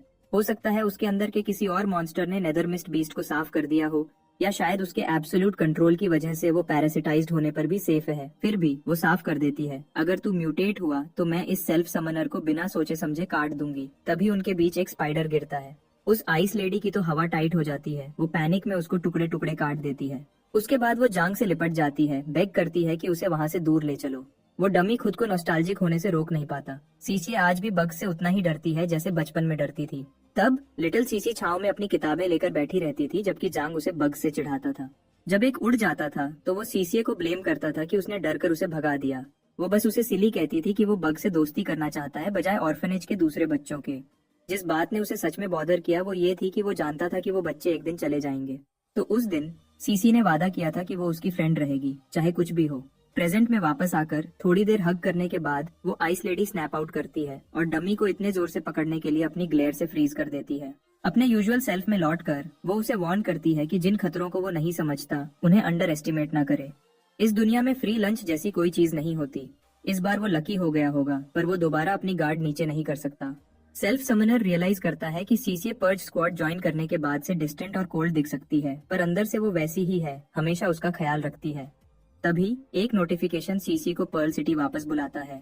इसके साथ ही उनका इन्वेस्टिगेशन और उसकी स्पेशल ट्रेनिंग फिलहाल खत्म हो जाती है। जब पूछा जाता है तो आइस लेडी एक्सप्लेन करती है कि उनके टीम लीडर को सेलेस्टियल फॉक्सेस ने बुरी तरह जख्मी कर दिया है, इसलिए उसे सपोर्ट देने के लिए तुरंत वापस जाना पड़ेगा।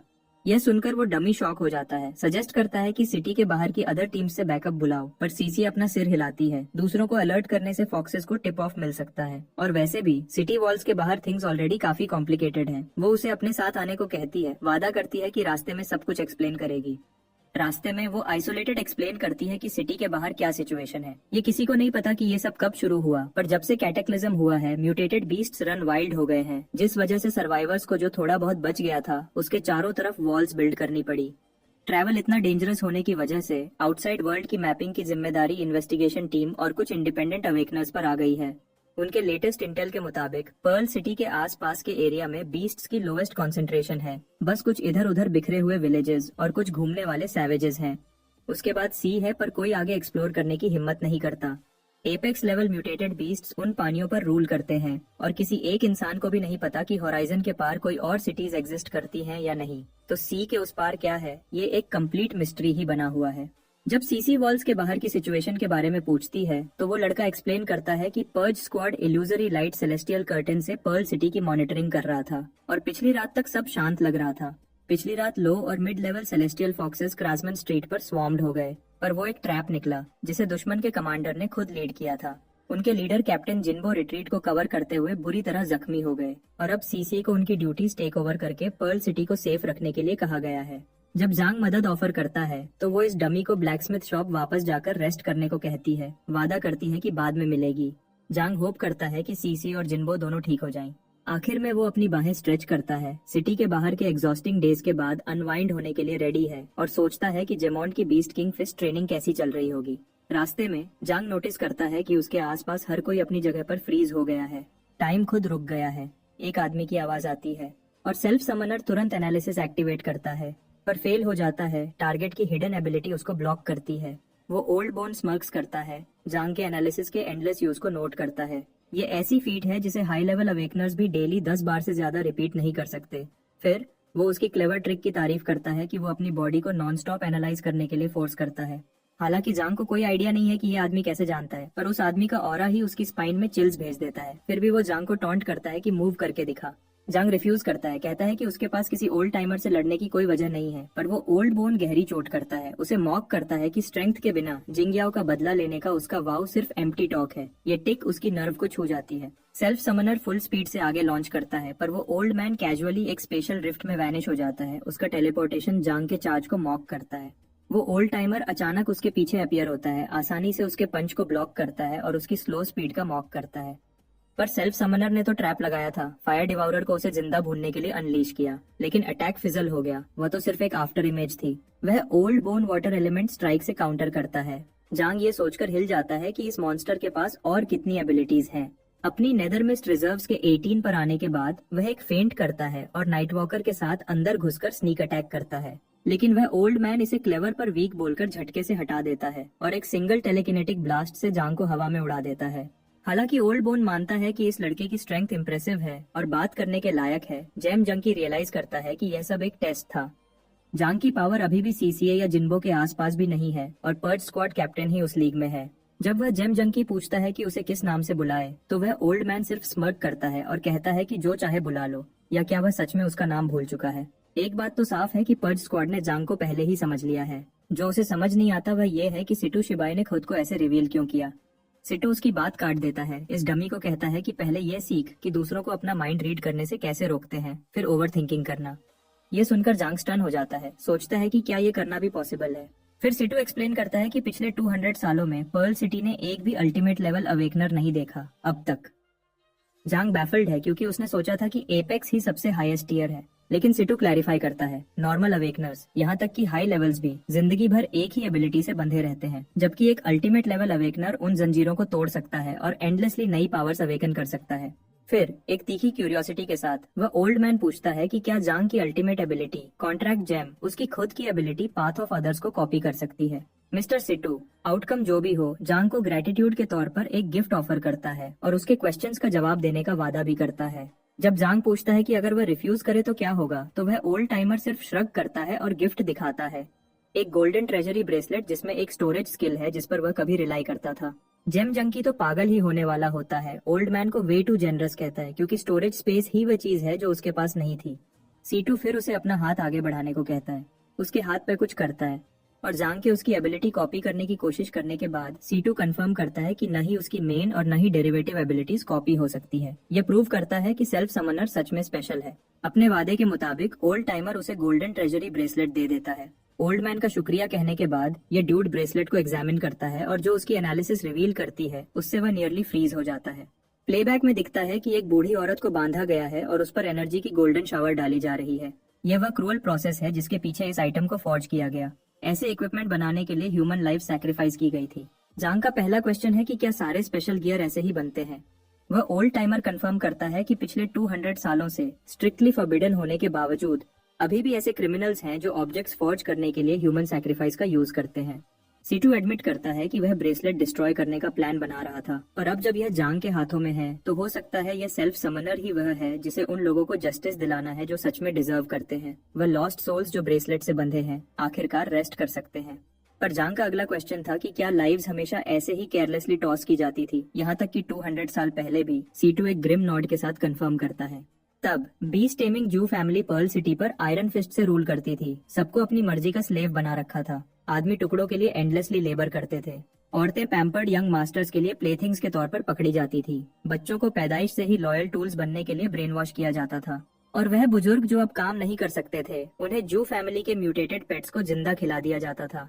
जो भी उस वक्त अवेकन होता था उसे या तो एनस्लेव किया जाता था या इक्विपमेंट फॉर्ज करने के लिए इंग्रेडिएंट्स के तौर पर सैक्रिफाइस कर दिया जाता था। जब तक कुछ ब्रेव सोल्स ने जू फैमिली की टेरनी को गिराने के लिए स्ट्रेंथ जमा नहीं की, जांग सिटू की पावर से इम्प्रेस्ड होकर सोचता है कि ओल्ड बोन खुद ही प्रिंसेस यूए से डील क्यों नहीं करता और पर्ल सिटी को दोबारा फ्री क्यों नहीं करता। एनक्रिप्टेड कम्युनिकेशंस एक्टिवेट करते हुए साइटू एक्सप्लेन करता है कि वह नहीं कर सकता, पर अश्योर करता है कि सिटी की डिफेंसेस कमजोर नहीं है। सेलेस्टियल फॉक्स एम्बुश ने बस उन्हें ऑफ गार्ड पकड़ लिया था। पर्ल सिटी के पास अपनी इन्वेस्टिगेशन टीम है जो म्यूटेटेड बीस्ट से वाइल्ड्स को स्कावर करती है, पर्ज स्क्वाड गेट्स की सीक्रेट में गार्डिंग करता है और सबसे ऊपर king's divine artifact sun and moon pearl जो अपनी रेंज के अंदर की सभी लाइफ को सप्रेस करता है, उनकी पावर को लेवल 40 पर कैप करता है। उसने कहा अगर किंग लेवल बीस्ट भी अपीयर हुआ तो सन एंड मून पर्ल उसे एपेक्स तक सप्रेस कर देगा। और साइटू फ्लैटली क्लेम करता है कि वह आसपास का सबसे स्ट्रॉन्गेस्ट एपेक्स है। लेकिन उसकी हेजिटेशन जांग को सस्पिशियस बना देती है। वह पूछता है कि क्या अंदर कोई ट्रेटर है। ओल्ड टाइमर एडमिट करता है कि सिटी लॉर्ड मिसिंग है और उसके अलावा सिर्फ जू फैमिली रेमनेंट्स ही आर्टिफैक्ट को मैनिपुलेट कर सकते हैं। वह स्नेक्स जो कभी पर्ल सिटी के रूलर्स थे, अपने डाउनफॉल के बाद शैडोज में क्रॉल कर गए थे, अब सन एंड मून पर्ल को शट डाउन करके और सेलेस्टियल फॉक्सेस को अंदर आने देकर फिर से रिसर्फेस हो रहे हैं। जांग जल्दी से डॉट्स कनेक्ट करता है। बीस्ट एक्टिविटी में अचानक स्पाइक उसी का किया धरा होगा। साइटू नॉड करता है, कहता है कि वह सालों से जू रेमनेंट्स का हंट कर रहे हैं, पर उन्हें उन्हें पूरी तरह से वाइप आउट करना ऐसे वीड्स उखाड़ने जैसा है जो इतनी गहरी जड़ रखते हैं कि वह कभी खत्म नहीं होंगे। जांग को ये समझ नहीं आता कि क्या जू फैमिली किसी बड़ी चीज के पीछे है, क्या सिटी लॉर्ड अभी भी जिंदा है, या वो बीस्ट अपराइजिंग क्यों कर रहे हैं। वह ये भी जानने के लिए इच करता है कि सेलेस्टियल फॉक्स किंग सच में कितनी पावर विल्ड करता है। इन आंसर्स के बिना वह रियलाइज करता है कि सिटू शिबाई को ध्यान से चलना होगा, वरना जिस पल उसकी सबसे स्ट्रॉन्गेस्ट शील्ड गिरेगी, पर्ल सिटी उसी पल कोलैप्स हो जाएगा। यह तो बिल्कुल जांग की पिछली लाइफ की वॉर्स जैसा है, जहां न्यूक्लियर वेपन सिर्फ रोकथाम के तौर पर मौजूद थे, उन्हें कभी सोचे बगैर फायर नहीं किया जाता था। प्रिंसेस यूए कितना भी प्रोवोक करे, कोई और शायद स्नैप हो जाए, पर सिटू नहीं। इसलिए वो ओल्ड बोन आखिर में एडमिट करता है कि उसे जांग की जरूरत है, भले ही उसकी एबिलिटी कॉपी ना हो सके, और पूछता है कि क्या वो पर्ज स्क्वाड ज्वाइन करेगा। सेल्फ समनर बिल्कुल भी हेजिटेट नहीं करता और कहता है, मैं अंदर हूँ। आयरन सोल ब्लैकस्मिथ शॉप पर जेमिन सिस्टर चांग पर सडन रिपेयर वर्क के बारे में जोर डालती है, पर वो इसे फ्री टाइम का यूज करना बताकर टाल देती है। इधर पिंकी अपनी चिंता छुपा नहीं पाती। जांग को गए हुए कई दिन हो गए हैं। चांग उसे तंग करती है और कहती है कि वो उसकी लिटिल वाइफी की तरह एक्ट कर रही है, उसे इतना मिस कर रही है कि ट्रेनिंग में उसका ध्यान नहीं लग रहा। पिंकी बहुत हार्ड ब्लश करती है, इंसिस्ट करती है कि ऐसी कोई बात नहीं, पर एडमिट करती है कि पिछले 3 दिनों से उसके गाइडेंस के बिना वो खोया हुआ फील कर रही है। चांग हल्के से हंसती है और फिर तंग करके काम करने का वचन देती है। वंडर वुमन एक्सप्लेन करती है कि पर्ल सिटी के बाहर के विलेजेस और डेंजर जोन्स पहले ही मार्क्ड हैं, इसलिए जब तक वो डमी उन्हें अवॉइड करता है वो सही रहेगा। वो कंफर्म करती है कि वहाँ विलेजर्स हैं, पर ज्यादातर आइसोलेटेड बैकवर्ड हैं, और तो और म्यूटेटेड बीस्ट्स की पूजा करते हैं। उसकी जेमिन को एडवाइस है कि अगर वो ऐसी किसी जगह से टकरा जाए तो आगे बढ़ती रहे, वरना नौकर या बलिदान बनने का रिस्क है। पिंकी पूछती है कि क्या वो उनसे सिर्फ बात नहीं कर सकते, पर चैंग उसे चुप करा देती है और कहती है कि उन लोगों को इंसान कहना भी मुश्किल है, वो बीस्ट से भी ज्यादा डेंजरस जंगली हैं। बेचारी पिंकी पहले ही डर चुकी होती है जब चैंग उस पर और पाइल ऑन करती है। वॉर्न करती है कि कुछ जंगली मास्क पहनते हैं और चुपके से अपने शिकार का पीछा करते हैं। तभी उसके पीछे से अजीब सा ब्लैक स्मोक सामने आते हैं, जिससे पिंकी की तो जान निकलते निकलते बचती है। ये जांग है जो नेदर मिस्ट से अभी अभी वापस आया है। जांग कॉट ऑफ गार्ड होता है और रिफ्लेक्सिवली उसके नट्स पर एक किक स्लैम कर देता है। कुछ क्रैक होता है, फिर भी अगले ही पल वो ठीक एक्ट करता है और रोने लगता है कि वो कितनी मीन है। वो दोनों डिमांड करती हैं कि वो कौन है, जब तक वो खुद को रिवील नहीं करता। दोनों लड़कियां अच्छा फील करती हैं, पर गुस्से में भी हैं। हमेशा की तरह चैंग अपने छोटे भाई को पकड़ लेती है, जबकि ये डमी एडमिट करता है कि वो सिर्फ सैवेज विलेजर्स के बारे में उनकी बातें सुनकर मूड अच्छा करना चाहता था। जांग ने कभी एक्सपेक्ट नहीं किया था कि वंडर वुमन घूमकर उसके क्रॉच पर नेल कर देगी। पर जब दर्द खत्म हो जाता है, चैंग को पता चलता है कि उसकी ट्रेनिंग खत्म हो गई है और वो कुछ वक्त सिटी के अंदर रहकर अपनी स्किल्स को पॉलिश करने का प्लान बना रहा है। वो कैजुअली ड्रॉप करती है कि उसको शान के बारे में एक क्लू मिला है और वो चाहती है कि वो अंकल लियू का ख्याल रखे जब तक वो अकेले बाहर जा रही है। जांग पूछता है कि इतनी जल्दी क्या है, पर चांग सिर्फ हिंट देती है कि कोई उसका वेट कर रहा है और वो बीच में नहीं आना चाहती। इधर पिंकी पीछे रेड हो जाती है, चुपके से पैनिक करती है, इससे पहले कि वो अपने रूम में पीछे हटना करना सुरक्षित समझे। एक बार जब चांग चली जाती है तो जेमिन भी घबराहट में फिसलती है और धीरे से बोलती है कि उसे रेस्ट की जरूरत है, पर डोरवे पर रुककर जांग को बताती है कि उसे खुशी है कि वो सेफ वापस आ गया। जब से वो इस दुनिया में लैंड हुआ है, उस सिंपल मोमेंट ने उसे पहली बार ऐसा फील कराया कि वो सच में घर पर है। फिर अंकल लियू उसको सच्चाई में वापस खींच लाते हैं और शिकायत करते हैं कि वो इडियट की तरह क्यों हंस रहा है जब लड़कियां पहले ही जा चुकी हैं। वो ओल्ड मैन जल्दी से गियर शिफ्ट करता है। जांग को कहता है कि वो चांग का पीछा करे और उसे जाने से रोके, और क्लेम करता है कि वो बहुत बीमार है। लड़का बैफल्ड होता है जब तक अंकल लियू एडमिट नहीं करते कि ये सब एक एक्ट है। वो ना तो कमजोर है और ना ही बीमार। वो बस जानते हैं कि शान बहुत देर से मिसिंग है और ट्रबल उसे ढूंढ लेगी। हालांकि वो अपनी बेटी की स्ट्रेंथ की रिस्पेक्ट करते हैं, पर उन्हें डर है कि चांग का शान को ट्रैक करने का ऑब्सेशन उसे ऐसे खतरे में खींच लाएगा जिसे वो अकेले हैंडल नहीं कर सकती। ओल्ड मैन को चिंता है कि चांग की लॉयल्टी और स्टबर्न हार्ट उसे बदकिस्मती की तरफ धकेल सकती है, इसलिए वो उसे जल्दी में खतरे में जाने से रोकने के लिए डम एक्ट करते हैं। वो एडमिट करते हैं कि वो स्किल्ड है, पर फॉर्जिंग के बारे में कभी सच में उत्साही नहीं थी, जिस वजह से उसकी टीचिंग में गैप्स रह गए हैं। फिर भी वो जांग के टैलेंट की वैल्यू करते हैं और खुद लियू फैमिली की जरूरी फॉर्जिंग टेक्निक उसे सिखाने का डिसाइड करते हैं। कोई लेजेंडरी चीज नहीं, पर उनकी ब्लड लाइन का एक यूनिक क्राफ्ट। जांग प्रॉमिस करता है कि वो उन्हें निराश नहीं करेगा। कई दिन हार्ड ट्रेनिंग में निकल जाते हैं जब तक कि अचानक एक चिल उसे छू नहीं जाती। जिंग्याओ की एनर्जी एक आवाज के साथ उस तक पहुंचती है। वो इंतजार कर रही है। तो सिस्टर चांग अंकल लियू की मर्जी से शहर में ही रुकती है, जबकि बूढ़ा आदमी चुपके से लियू फैमिली की असली फॉर्जिंग टेक्निक जांग को सिखाता है। उसने हार्ड ट्रेन किया, उसे अपने नेदरमिस्ट के साथ मिलाकर शार्पर और ज्यादा सटीक कंट्रोल के लिए, और उसने खुद को एक नए तरीके से स्ट्रॉन्गर होते हुए फील किया। इसके साथ ही उसने आखिरकार एबे किंग्स स्टाइल की पहली 3 मूव्स मास्टर कर ली। उसी रात जैसे ही उसकी प्रोग्रेस ज्यादा हुई, उसने वचन दिया कि उसने सू जिंग्याओ की आवाज सुनी, फेंट फिर भी दर्द भरे अंदाज सा मालूम। सेल्फ समनर आवाज सुनकर बेचैन हो जाता है। पर्ज स्क्वाड को कॉल करके कंफर्म करता है कि क्या ब्लैकस्मिथ डिस्ट्रिक्ट में कोई सेलेस्टियल फॉक्सेस इंसान बनकर अभी भी छुपी हुई हैं। कैप्टन सितु उसे यकीन दिलाती है कि सब खत्म था और आखिरी बंदे को भी एलिमिनेट कर दिया गया है और एरिया क्लियर है। फिर भी जांग वो फीलिंग निकाल नहीं पाता और सोचता है कि अगर ये विस्परर ऑफ विंड्स नहीं था जिसने आवाज पकड़ी, तो और क्या हो सकता है। ये जेम जंग की सोचता है कि कहीं जिंगयाओ अभी भी जिंदा तो नहीं है, और ये ख्याल उसे रिवेंज लेने के बारे में सोचने पर इंसिस्ट करता है। वो उस घटिया सेलेस्टियल फॉक्स मास्क को नोचना चाहता है जो उसकी तरह दिखने की हिम्मत कर रहा है। 3 दिन बाद एक शेडी फिगर ने एक लॉक्ड डोर को प्राइज ओपन किया और सू फैमिली की बेटी को अनजाने में पाता है उसकी ड्रग परफेक्टली वर्क कर रही है। वो उसकी चादर हटाता है, उसकी जेड लाइक ब्यूटी के बारे में धीरे सा बात करता है और सोचता है कि आज रात उसकी लकी चांस है और उस खतरे अनजान है जो उसके आसपास चुपके से वेट कर रहा है। अचानक रूम में एक ऑमिनस चिल भर जाती है, उस क्रीप की स्किन पर क्रॉल करती है जब एक आवाज उसका नाम लेती है, जेंग शाओफन, वो short stack teddy bear, 5 feet कुछ नहीं और ऐसा चेहरा जिसे सिर्फ उसकी माँ ही प्यार कर सकती है। आवाज उसे मॉक करती है कि वो विमेन का नफरत किया गया विकृत व्यक्ति है जो कई विक्टिम्स को टॉर्मेंट करने के सालों बाद ट्विस्टेड हो चुका है। ऐसा लगता है जैसे मौत खुद उसके पीछे खड़ी है, एक ग्रिम रीपर जो कलेक्ट करने आया है। डर कर शाओफन बोल्ट करता है और जानता है कि उसने पूरी सू फैमिली को ड्रग दिया है। वो शैडो फिगर उसे मैन या गोस्ट क्या हंट कर रहा है, इस पर अनश्योर होकर उस क्रीप के घुटने में चुरा मारता है, उसे सर के बल जमीन पर गिरा देता है। उसे डर लगता है जब उसकी नेदर मिस्ट रिजर्व्स बढ़कर 100 में से 60 पर पहुंच जाती है। वो परवर्ट शाओफन एक बच्चे की तरह रोने लगता है, उसे पीछे रहने की रिक्वेस्ट करता है, फिर शेयर शॉक से फेंट हो जाता है। जांग ग्रिम रीपर बनकर और मजाक उड़ाता है कि ये सो कॉल्ड सीरियल किलर कितनी आसानी से फोल्ड हो गया और अपने पहले मिशन को सक्सेस घोषित करता है। अब ट्रैश को निकालकर हेडक्वार्टर्स ले जाने का टाइम है। अपने एनालिसिस से वो टारगेट को जंग शाओफन कंफर्म करता है, 2 star potential, mid level awakener level 13 पर, जिसके पास फार्मास्यूटिकल मास्टरी और लव मास्क है। जांग को यकीन नहीं होता कि इतना बड़ा स्कमबैग एक पावरफुल एबिलिटी को ऐसी घटिया ट्रैश पर वेस्ट कर रहा है। जब फ्लैशबैक हिट करता है तो जांग एक माँ को अपनी बेटी की जिंदगी की बेग करते हुए देखता है जबकि वो क्रीप उसे मॉक कर रहा होता है।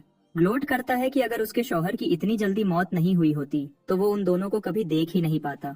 वो उस आदमी पर हंसता है जिसने कभी पर्ल सिटी को डिफेंड करने की घमंड किया था पर आखिर में मर गया। फिर माँ को लात मारकर साइड करता है और उस एक्स हस्बैंड का थैंक्स करता है कि वो इन दोनों को पीछे छोड़ गया। बेटी को पकड़ते हुए वो प्रॉमिस करता है कि वो उससे अपना फन करेगा इससे पहले कि वो उसे उसकी माँ के पास जाने दे, और घोषणा करता है कि वो सब खिलौनों से ज्यादा कुछ नहीं है। जांग इस सीन पर घिन से वहीं रुक जाता है और जंग सोचता है कि यह उसके स्ट्राइक करने का चांस है। उस लड़के पर हंसता करता है जिसने उसके फन में इंटरप्ट करने की हिम्मत की। वो एक ऐसी ड्रग ब्लो आउट करता है जो म्यूटेटेड बीस्ट्स को भी गिरा दे और कहता है कि जब जांग उसके अंडर आ जाएगा तो वो उसे टॉर्मेंट करेगा। लेकिन कुछ नहीं होता और जांगपिंग आगे बढ़कर डिक्लेयर करता है कि वो क्रीप अभी से डेड मीट है। वो सीरियल किलर स्टंड है कि उसकी ट्रिक फेल हो गई। रेन को ब्लेम करता है। जांग उसके हाथों को सीधा काट देता है। यह स्ट्राइक उस माँ को समर्पित करता है जो अपनी बेटी को बचाते हुए मरी थी। गुस्से से जलते हुए सेल्फ समनर हर विक्टिम के बदले के लिए अपनी ब्लेड यूज करता है। उस लड़की को ऑनर करता है जिसने आज्ञाकारिता के बजाय डेथ चुनी थी। वो क्रीप एगनी में चीख मारता है जब जांग डिक्लेयर करता है कि हर स्ट्राइक एक श्रद्धांजलि है, पहला फॉलन सिटी गार्ड को, फिर राइचस डिटेक्टिव को और आखिर में उस नेमलेस अवेकनर को जिसने जस्टिस के लिए लड़ा। उनकी याद को किलर की सोल में गहराई तक उखाड़ता है। वो धीरे धीरे सा रेंगने लगता है उसके हाथों और घाव से खून निकल रहा है और जांग को पागल कहता है। ग्रिम रीपर उसके ऊपर खड़ा है, आश्वस्त करता है कि आज की टेक्नोलॉजी अभी भी उसकी लाइफ सेव कर सकती है और उसे एक आखिरी चांस ऑफर करता है।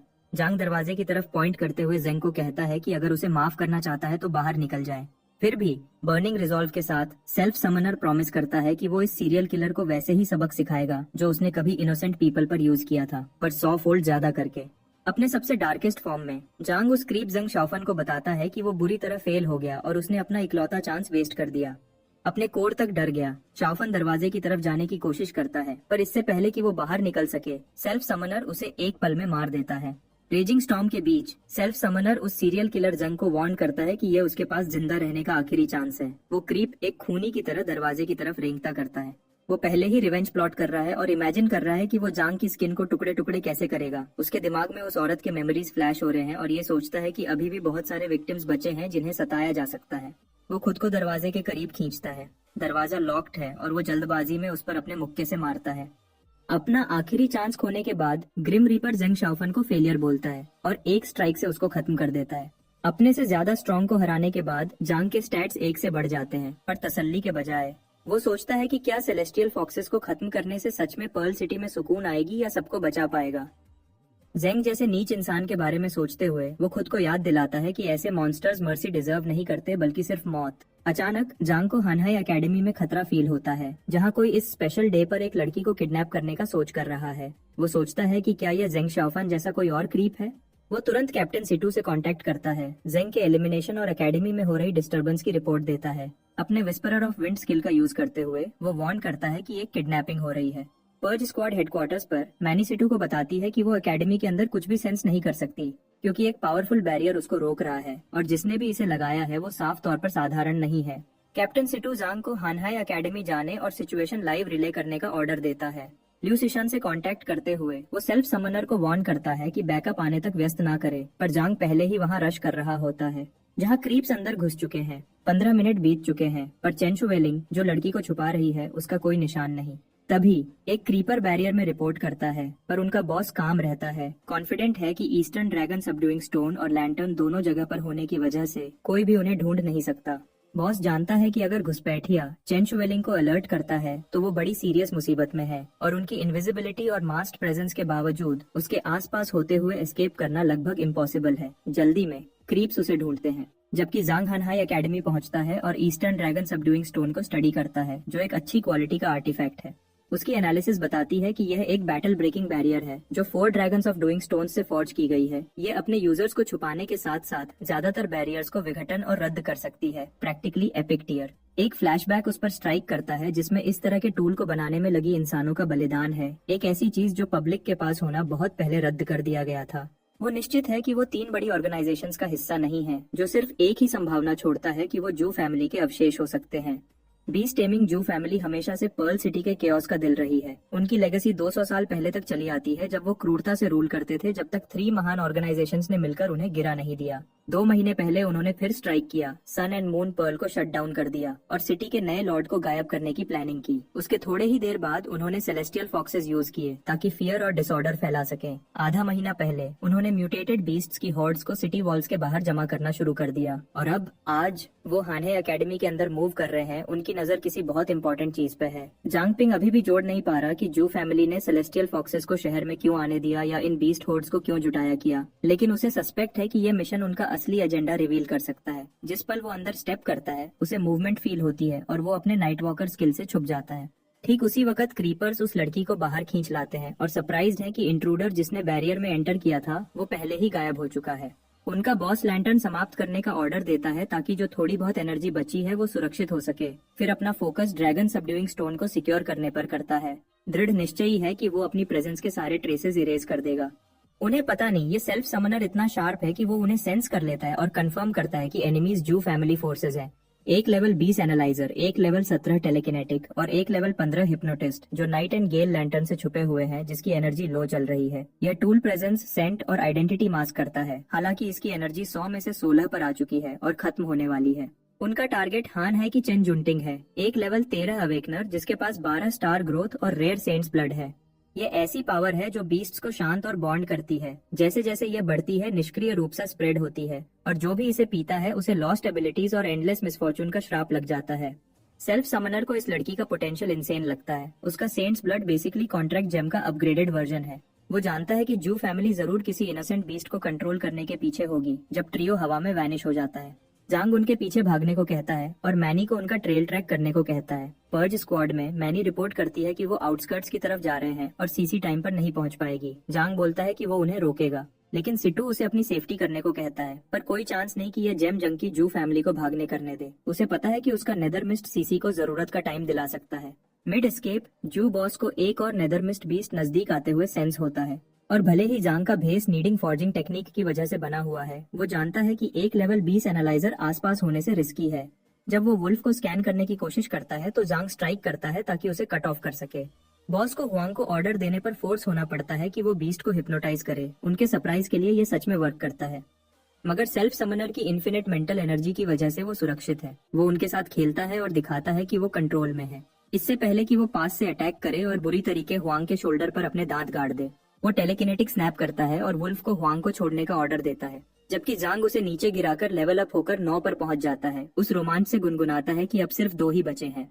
अगला बंदा क्रशिंग ग्रेविटी यूज करता है और नेदरमिस्ट वुल्फ के अंदर सेल्फ समनर खुद को पिंड और उसे हिलने में मुश्किल होती है। बॉस तुरंत उसे जांच करता है। रिवील होता है कि वुल्फ पर्ज स्क्वाड का जांगपिंग है, एक लेवल 9 रुकी जिसकी एबिलिटीज अननोन है और आयरन सोल ब्लैकस्मिथ शॉप से रिश्ता है। इस डिस्कवरी से फायर्ड अप होकर बॉस उसे तंग करने के लिए कहता है कि हिम्मत कैसे हुई हीरो बनने की, और कहता है कि सिटू के स्क्वाड के किसी भी बंदे को नहीं छोड़ेगा। अब जांग बस काम रह सकता है और अपना अगला मूव कर सकता है। एनालाइजर में ऑफेंसिव स्किल्स की कमी हो सकती है, पर उसका एपिक रैंक्ड वेपन जांग का असल रूप अब सामने आ रहा है। जांग जल्दी रियलाइज करता है कि जू फैमिली की स्ट्रेंथ ज्यादातर उनके उपकरण में है। लकीली उनमें से कोई भी नेदरमिस्ट एक्टिवेशन में गड़बड़ नहीं करता। हालांकि वो सोचता है कि टेलेकिनेटिक उसके स्ट्राइक्स डिफ्लेक्ट क्यों नहीं कर रहा। जब जांग डॉज करता है और ट्रियो के खिलाफ पुश बैक करता है तो टेल्यूजर हुआंगेर अस्यूम करता है कि इसकी एबिलिटी हेवी एनर्जी ड्रेन करती है और ये देखने के लिए रुकता है कि ये कब थकेगा। जल्दी ही जांग को बात समझ आती है। टेल्यूजर बिल्कुल भी डिफ्लेक्ट नहीं कर सकता। इम्पेशेंट होकर वो टेलिब्रेट एक गोल्डन बीम फायर करता है और डिमांड करता है कि जांग किस लिए स्टॉलिंग कर रहा है। इधर सेल्फ समनर अपनी थ्योरी टेस्ट करने के लिए रेडी है। नेदरमिस्ट रिजर्व्स अब 25 पर स्टैक्ड है। ब्लेड्स उसकी तरफ उड़ते हैं और बॉस मॉक करता है कि अपनी अवज्ञा की आखिरी सांसों का मजा ले, पर जांग का स्नीकी काउंटर उन्हें ऑफ गार्ड पकड़ लेता है। जेम जंकी उनकी फ्लॉ पॉइंट आउट करता है कि हुआंगेर को टेलीकिनेसिस यूज करने के लिए अपने हाथों से एम करना पड़ता है, मतलब अगर उसके हैंड्स रिस्ट्रेन्ड हो गए तो वो यूजलेस है। जांग की स्पीड देखकर वो शॉक्ड है। वो बेरली रिएक्ट कर पाते हैं इससे पहले कि वो टेलीब्रेट को सेकंड्स में चुरा घोंप देता है। निराश होकर वो ब्रैट अपने आप को बिगाड़ता है ताकि उसका सीधा फ्री हो सके और वो जांग की रिस्ट पकड़ लेता है। जबकि बॉस टॉन्ट करता है कि लड़के की एनर्जी खत्म हो रही होगी। जांग बस बीच में मजाक उड़ाता है और फायर पावर यूज करता है। फ्लेम्स उन्हें लपेट लेती हैं जब तक कि वो टेलीब्रेट चिल्लाता नहीं और उसे दूर धकेल नहीं देता। वो आधा जिंदा जल चुका होता है। गोल्डन थंडर उसकी चेस्ट बाइंड कर रहा है। फिर भी जांग मजबूती से खड़ा रहता है जब हुआंगेर उसके ट्रिक्स पर स्नीर करता है। उसने एक्सपेक्ट नहीं किया था कि उनका गियर फायर प्रूफ होगा, लेकिन वो साफ तौर पर फिनिशिंग ब्लो के लिए तैयार हो रहे हैं। हीरो बस स्माइल करता है और बोलता है, अब टाइम आ गया है। ये सुनकर वो हंसते हैं और सोचते हैं कि उसकी मौत का टाइम आ गया है, पर असली जवाब तब आता है जब वाटर मैजिक स्वीप करता है। उनका बैलेंस बिगाड़ देता है। वो फिर भी जांग पर हमला करते हैं, पर चौंक जाते हैं जब सीसी पीछे से स्ट्राइक करती है और हुआंग को एक ही मूव में आउट कर देती है। बॉस ये देखकर हैरान रह जाता है कि उसने इतनी आसानी से ये कैसे कर दिया। बॉस रियलाइज करता है कि असली ट्रबल अब यहाँ है जब सीसी सीधे उसकी तरफ चार्ज करती है। उसका बैलेंस बिगाड़ देती है। बात करने का कोई टाइम नहीं। फ्यूरियस है कि इस लड़के ने उन्हें इतनी देर तक रोके रखा। उसे रिंग यूज करने पर फोर्स होना पड़ता है। सीसी सडन इलेक्ट्रिक सर्ज को नहीं समझ पाती और उसे रुकने को कहती है, लेकिन बहुत देर हो चुकी है जब पावर स्पाइरल होकर आउट ऑफ कंट्रोल हो जाती है। वो जांग को पकड़ लेती है, उसे सेफ रखती है भले ही वो आउट कोल्ड हो चुका है, और एडमिट करती है कि शर्म की बात है कि वो जू परिवार अवशेष को जिंदा नहीं पकड़ पाए। तभी मैनी की आवाज बीच में आती है। उसे जांग को तुरंत वापस लाने को कहती है। वो अवशेष कर्टन टूट चुका है। यह खबर सुनकर वो हिल जाती है। वो नकली लुआ, जिसे प्रिंसेस युए के नाम से ज्यादा जाना जाता है, वो बारिश में पर्ल सिटी को देखती है जब जामिंग को बुलाया जाता है। वो सिटी के बाहर म्यूटेटेड बीस्ट्स को इकट्ठा करने की तैयारियों के बारे में पूछती है और उसका नौकर उससे यकीन दिलाता है कि सब रेडी है। अचानक हवा में बिजली का एक तेज झटका लगता है जिससे वो दोनों चौंक जाते हैं। जामिंग तुरंत मिरियड थंडरिंग कॉल को पहचान लेता है और सोचता है कि क्या जू ज़ेयुन किसी मुसीबत में फंस गया है। उसे गुस्सा आता है कि फॉक्स को यह पता चल गया, इसलिए वो इस बात को सिर्फ गरज बोल के टाल देता है, पर युए को उस पर शक होता है। जब उस पर प्रेशर डाला जाता है, जामिंग जल्दी से एक एक्सक्यूज ढूंढता है। बोलता है कि उसे बचपन से ही थंडर फोबिया है।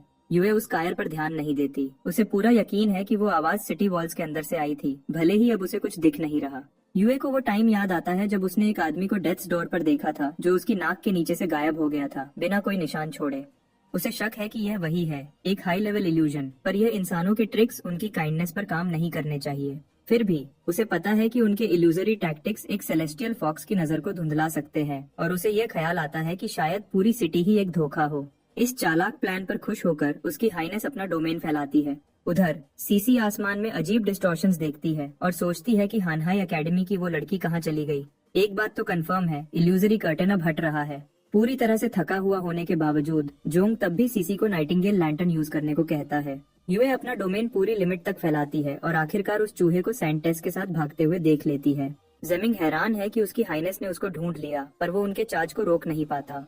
जू फैमिली फोर्सेस में एक अर्जेंट रिपोर्ट फैलता है जिसमें पता चलता है कि पर्ज स्क्वाड का सिटी में एक सीक्रेट एजेंट है जिसका नाम जांगपिंग है। आज रात उनके ऑपरेशन पर अचानक हमला होने के बाद हुआंगसन और हुआंग एयर की मौत कंफर्म हो चुकी है रीइंफोर्समेंट्स के बावजूद, और जू ज़ेयुन के पास मिरियड थंडरिंग कॉल को अनलीश करने के अलावा कोई चॉइस नहीं था। वो हिल जाता है जब सुनता है कि जांगपिंग बच गया। और बुरा तो यह कि रिपोर्ट उसे आयरन सोल ब्लैकस्मिथ शॉप से जोड़ती है। अभी के लिए जू फोर्सेस जागिन को सेंट टेस को सिटी से बाहर निकालने का ऑर्डर देते हैं। अचानक लाइन टूट जाती है जब रिपोर्टर लुअस शू को देखता है, जिससे बॉस वहीं फ्रीज हो जाता है। कुछ ही देर में जेमिंग बुरी खबर लेके आता है। उनका प्लान बर्बाद हो गया है। जागिन को उस फॉक्स ने मार दिया है। गुस्से में बॉस जेड को शैटर कर देता है। बोलता है कि इतने साल की मेहनत वेस्ट हो गई। जेमिंग ये भी बताता है कि सेंट टेस अभी भी जिंदा है, जो सेलेस्टियल फॉक्स का सबसे बड़ा डर है।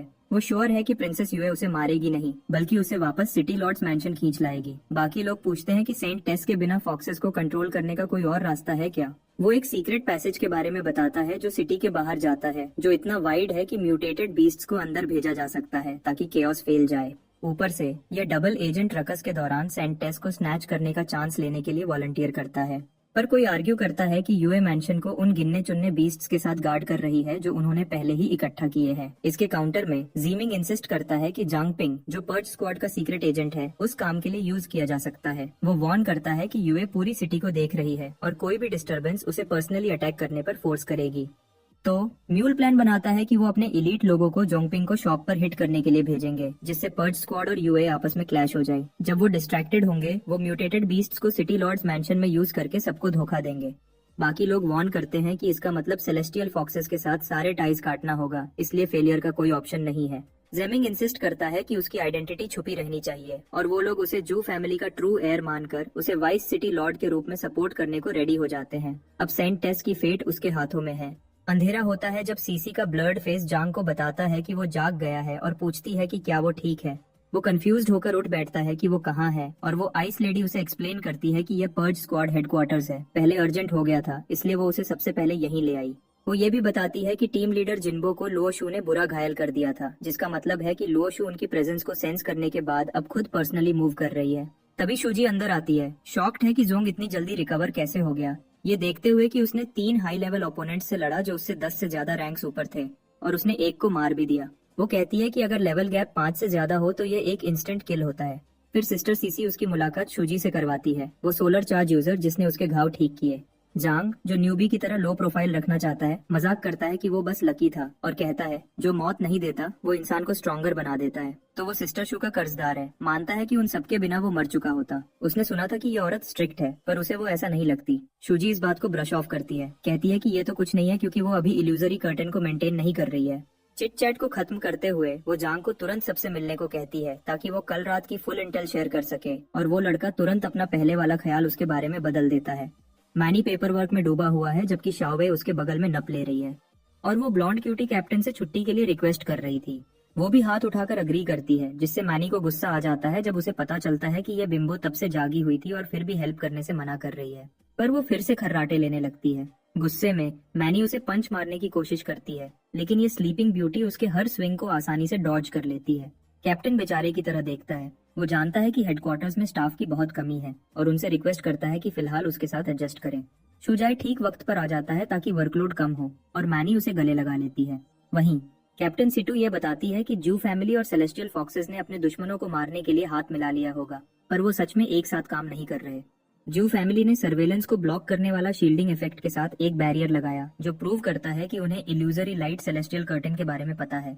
पर क्योंकि उन्होंने सेलेस्टियल फॉक्सेस को नहीं बताया, इसका मतलब है कि वो सीक्रेटली इसका यूज खुद के लिए करने की प्लानिंग कर रहे हैं। झुकना उनका स्टाइल नहीं है। फिलहाल वो फॉक्स के हेड से सीधे टक्कर लेने के लिए 2 हफ्ते पीछे हैं। साइटू को लगता है कि हानहाई एकेडमी की लड़की उन्हें हराने की है। उसने रिकॉर्ड्स चेक किए और पता चला कि हेडमास्टर चेन शुआइली का सिर्फ एक बेटा था, चेन हाउन, जिसको माना जाता है कि वो 14 साल पहले मर गया था, अनमैरिड और बिना किसी वारिसों के। अजीब बात यह है कि उसी साल चेन शुएली ने एक ग्रैंड डॉटर चेन जुनतिंग का अनाउंसमेंट किया, जिसका पर्ल सिटी से खून का कोई रिश्ता नहीं था, तो शायद वो किसी बाहर के गांव से थी। शुएली ने चेन जुनतिंग को इतना प्रोटेक्ट किया कि उसे 14 साल तक छुपा के रखा। उसकी सिटीजन फाइल ब्लैंक छोड़ दी, जिसमें अवेकनिंग या एबिलिटी का कोई निशान नहीं था। तभी जांग जोश में बोल उठता है कि वो उसकी पावर जानता है, सेंट टेस ब्लड। सिटू फ्रीज हो जाता है, सोचता है कि क्या वो सच में होली एंसेस्टर विलेज से है, हालांकि वो पूरी तरह श्योर नहीं था। वो सेल्फ समनर अपनी एबिलिटी एक्सप्लेन करता है, जबकि सिटी लॉर्ड्स मैंशन में प्रिंसेस यूए सेंटेस के साथ चाय पी रही है। ब्लॉन्डी मासूमियत से पूछती है कि क्या यूए हमेशा से यहीं रहती है और उसे क्या परेशानी है। फिर खुशी खुशी अपने दादा की एडवाइस दोहराती है कि मीठी चीजें खाने से अच्छा फील होता है। यूए, जो अपनी लिमिट पर थी, इस एयरहेड को बर्दाश्त नहीं कर पाई और चुपके से विश किया कि यह मर जाए। लेकिन तभी सेंटेस की सुनहरी आंखें उस पर लॉक हो जाती हैं, उसकी रूह तक काट देती हैं और यूए को रियलाइज होता है कि यह लड़की उसकी किलिंग इंटेंट के सामने पलक तक नहीं झपक रही है।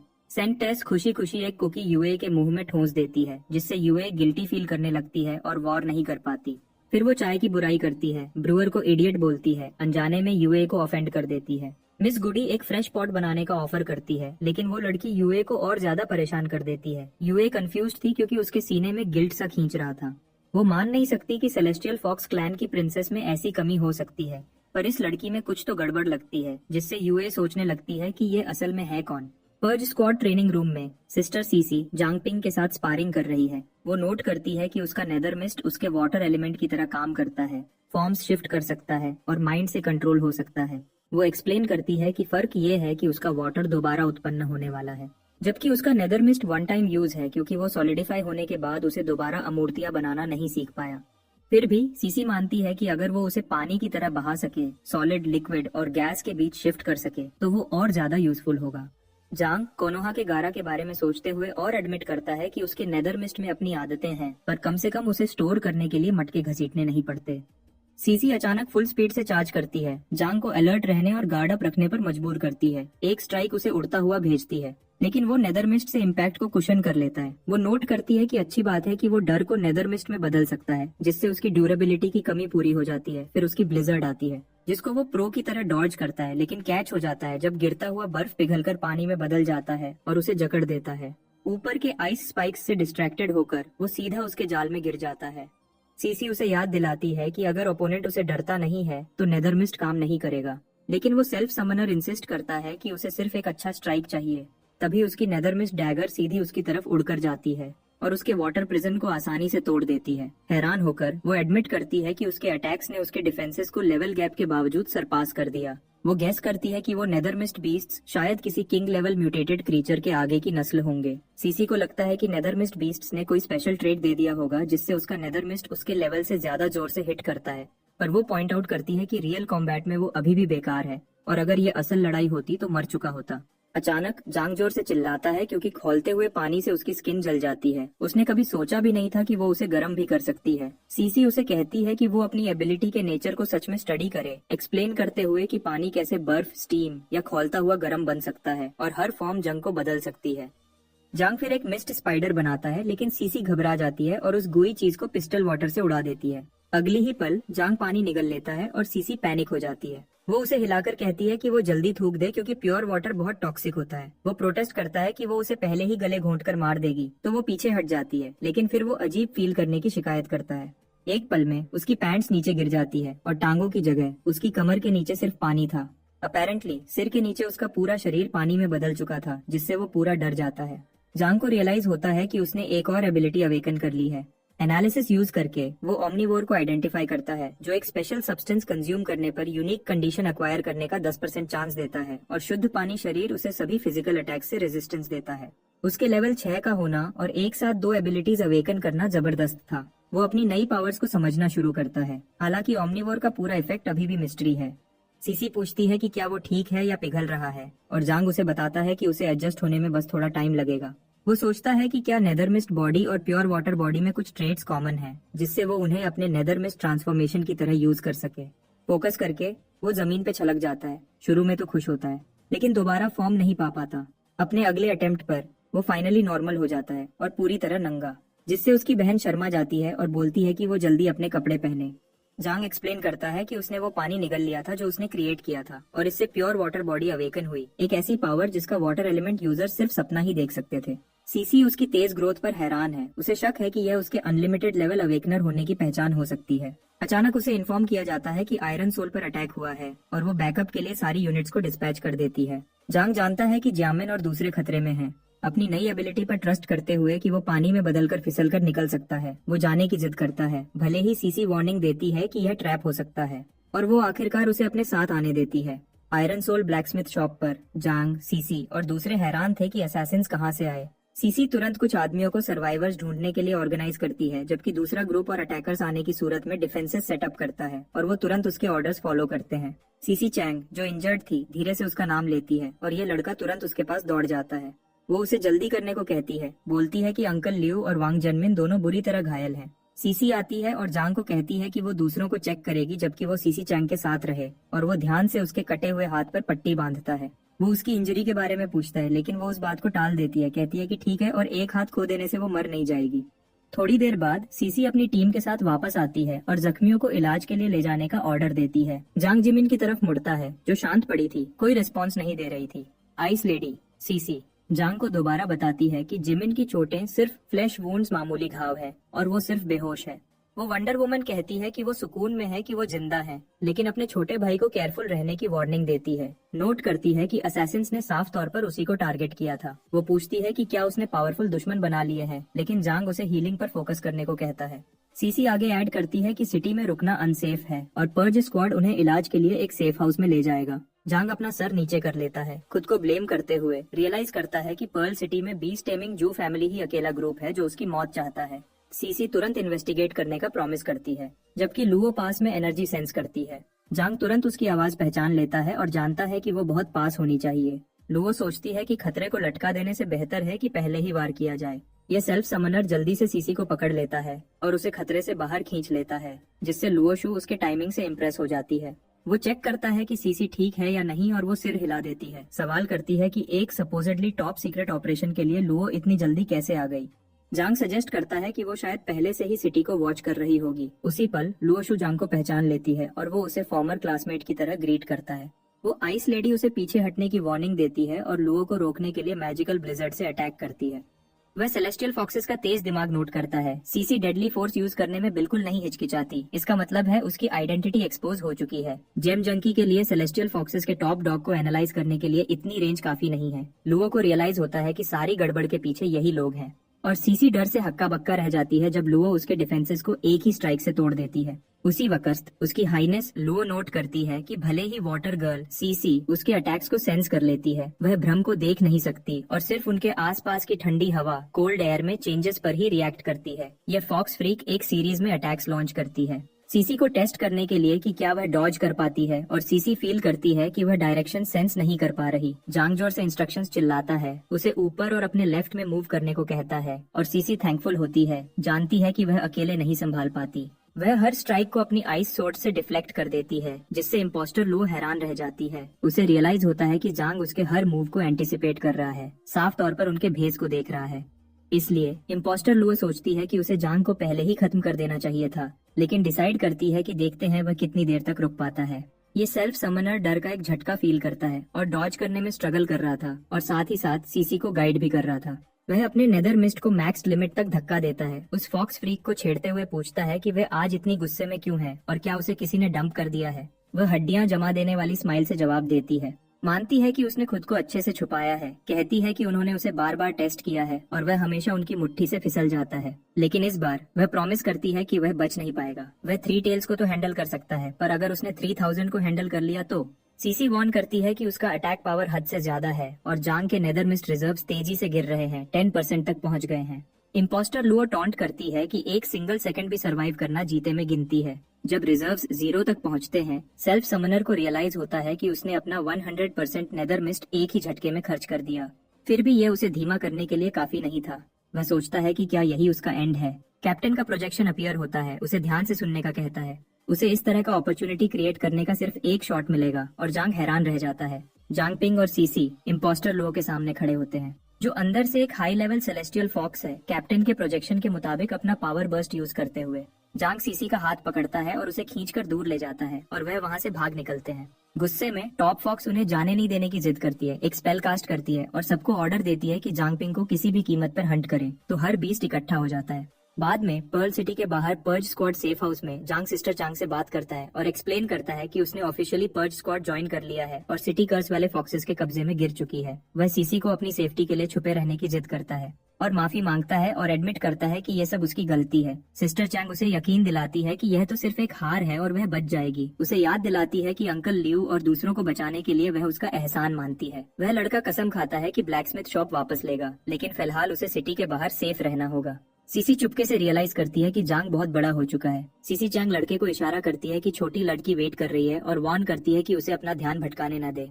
बाहर आते हुए वह वियर्डो जांग सीसी से पूछता है कि क्या उसे कुछ चाहिए। छोटी लड़की कहे जाने की आवाज उसे टेंस कर देती है और वह तुरंत ऑकवर्ड फील करता है। सिस्टर चांग को ब्लेम करता है कि उसने ऐसा बोला है। उसका मतलब तो सिर्फ बड़ी दीदी सीसी को इज्जत से कहना था। फिर भी इतनी सारी मुश्किलों से गुजरने के बाद और उसकी 2 जीवन का तजुर्बा जो सीसी से बहुत ज्यादा है और लंबी उम्र के चलते ये पल अजीब सा कॉम्प्लिकेटेड लगता है। तभी सीसी झिझक को खत्म देती है, उसे अपने पीछे आने को कहती है। वह एक्सप्लेन करती है कि उसकी आइडेंटिटी एक्सपोज होने के बाद पर्ल सिटी वापस जाना रिस्की होगा और उसे कैप्टन के इंस्ट्रक्शंस का वेट करना चाहिए।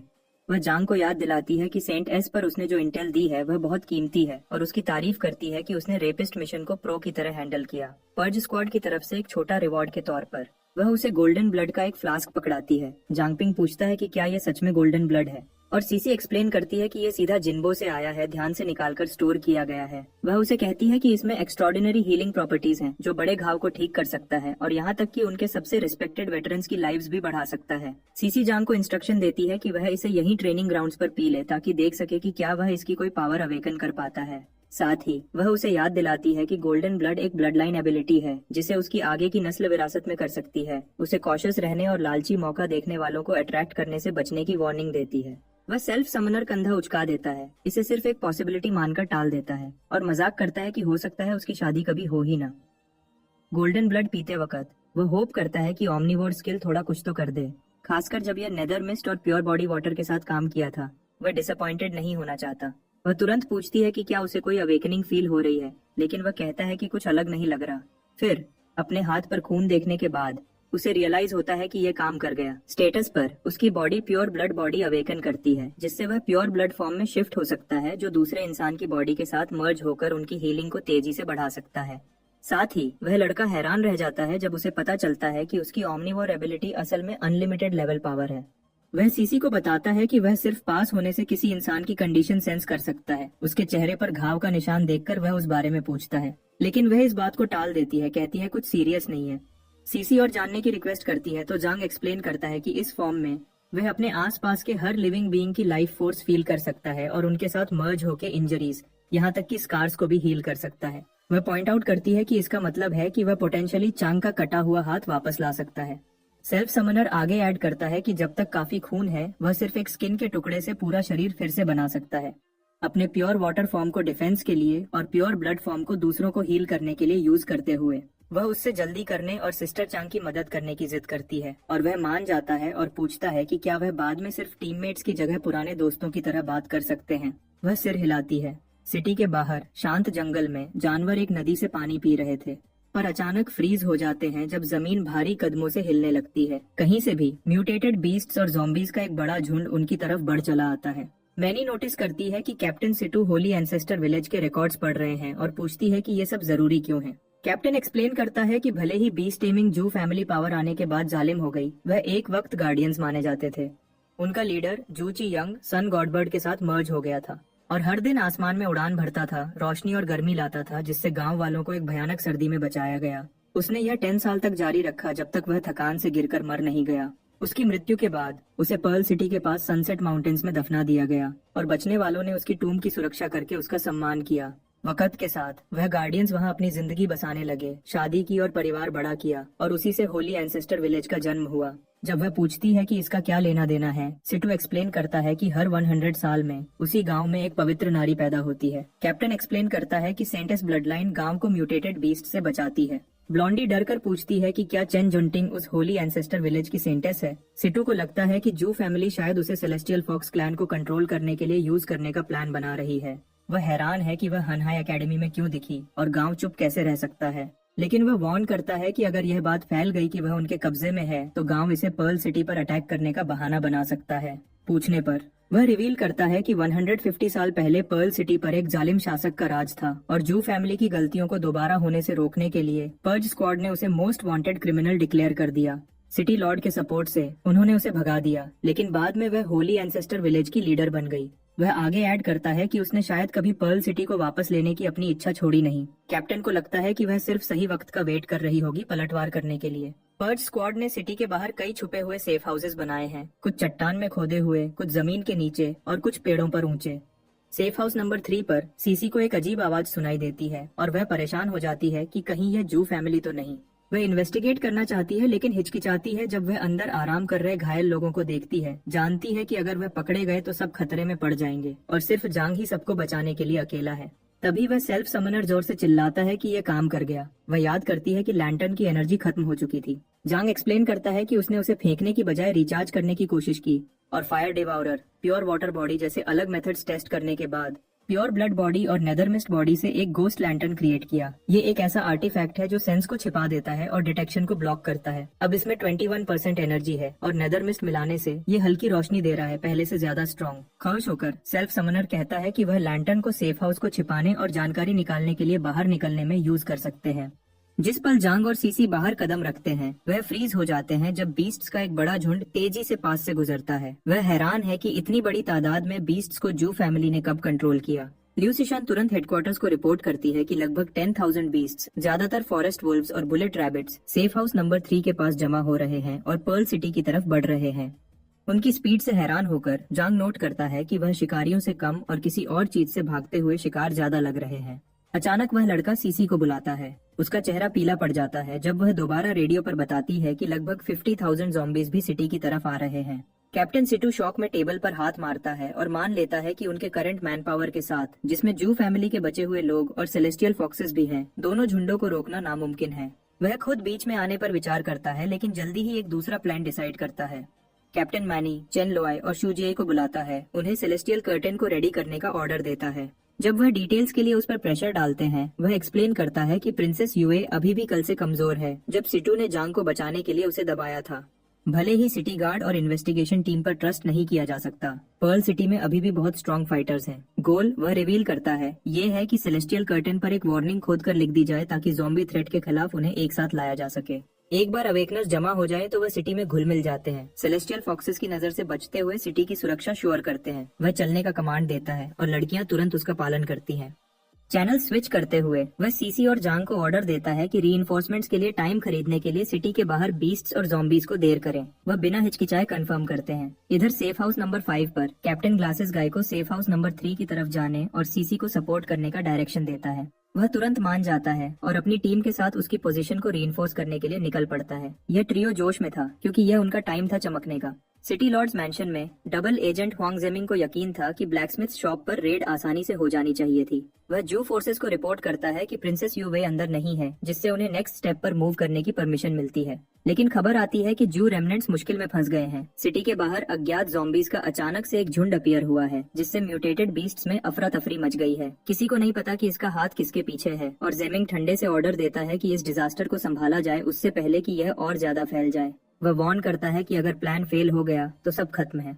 अपनी फेलियर्स से परेशान वह खुद एक्शन लेने का डिसाइड करता है। डिटरमेंट था कि सेंटेस को ट्रैक डाउन करेगा और मौका आने पर उसे पकड़ लेगा।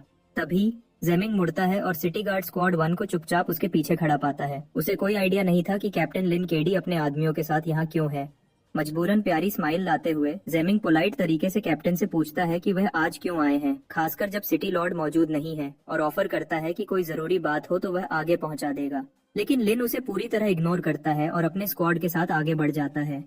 जेमिंग को हल्का सा शक होने लगता है। सोचता है कि क्या इस आदमी को उस पर कोई शक है। जब लिन एक दरवाजे से धक्का देकर अंदर जाता है तो उसकी परेशानी और बढ़ जाती है।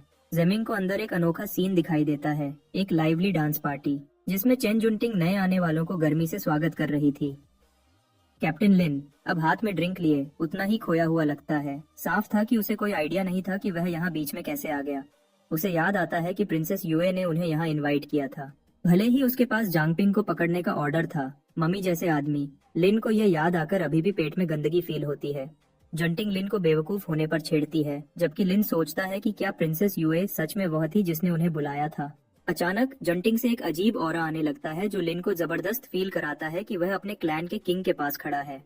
जंटिंग अपने दादा की बात को याद करते हुए कि कुछ भी वेस्ट नहीं करना, एक क्लेम बोल्डली करती है और लिन इंस्टिंक्ट से लेडी सेंटेस के आगे घुटने टेक देता है।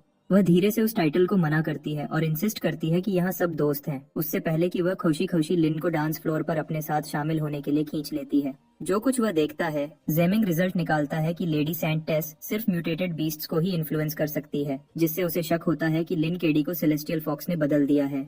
उसे यकीन है कि प्रिंसेस यूवे उस पर ट्रस्ट नहीं करती कि उसे ऐसे सीक्रेट्स शेयर करे, और ज्यादा ऑब्जर्व करते हुए उसे शक होता है कि सिटी गार्ड में कोई सच्चा इंसान बाकी है भी या नहीं। मानता है कि उन्हें सबको सेलेस्टियल फॉक्सेस में बदल दिया गया है और अब वह चेन जुनटिंग के कंट्रोल में है, कुछ ऐसा जिससे लेडी सैंटेस खुद अनजान लगती है।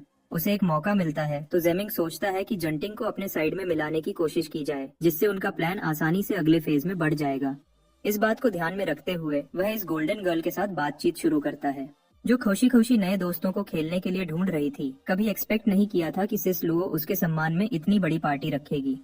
जंटिंग पूछती है कि सिस लुओ कब वापस आएगी और जेमिंग घबराते हुए जवाब देता है कि वह किसी काम से बाहर गई है। अनफॉर्चुनेटली उसे शक है कि यह बेफिक्री लड़की ही वह है जिसने इन सब सो कॉल्ड दोस्तों को बुलाया है। अपनी बेचैनी को छुपाने की कोशिश करते हुए वह खुद को उसका अंकल बुलाता है और क्लेम करता है कि उसे इससे भी ज्यादा मजेदार जगह पता है। उसका हाथ पकड़ने के लिए बढ़ते हुए सजेस्ट करता है कि वह वहां चले, लेकिन जुनटिंग तुरंत हाथ हटा लेती है, इंसिस्ट करती है कि वह यहाँ खेलना खत्म नहीं कर चुकी और उसे जानती भी नहीं कि वह कौन है। मामला और ज्यादा खराब करने के लिए लेडी सेंटेस हड़बड़ाकर डिमांड करती है कि उसे कैसे उसका नाम पता चला, जबकि बाकी सब डांस के बीच में ही फ्रीज हो जाते हैं। वह उसे एक अजीब शिकारी जैसे नजर से घूर रही थी।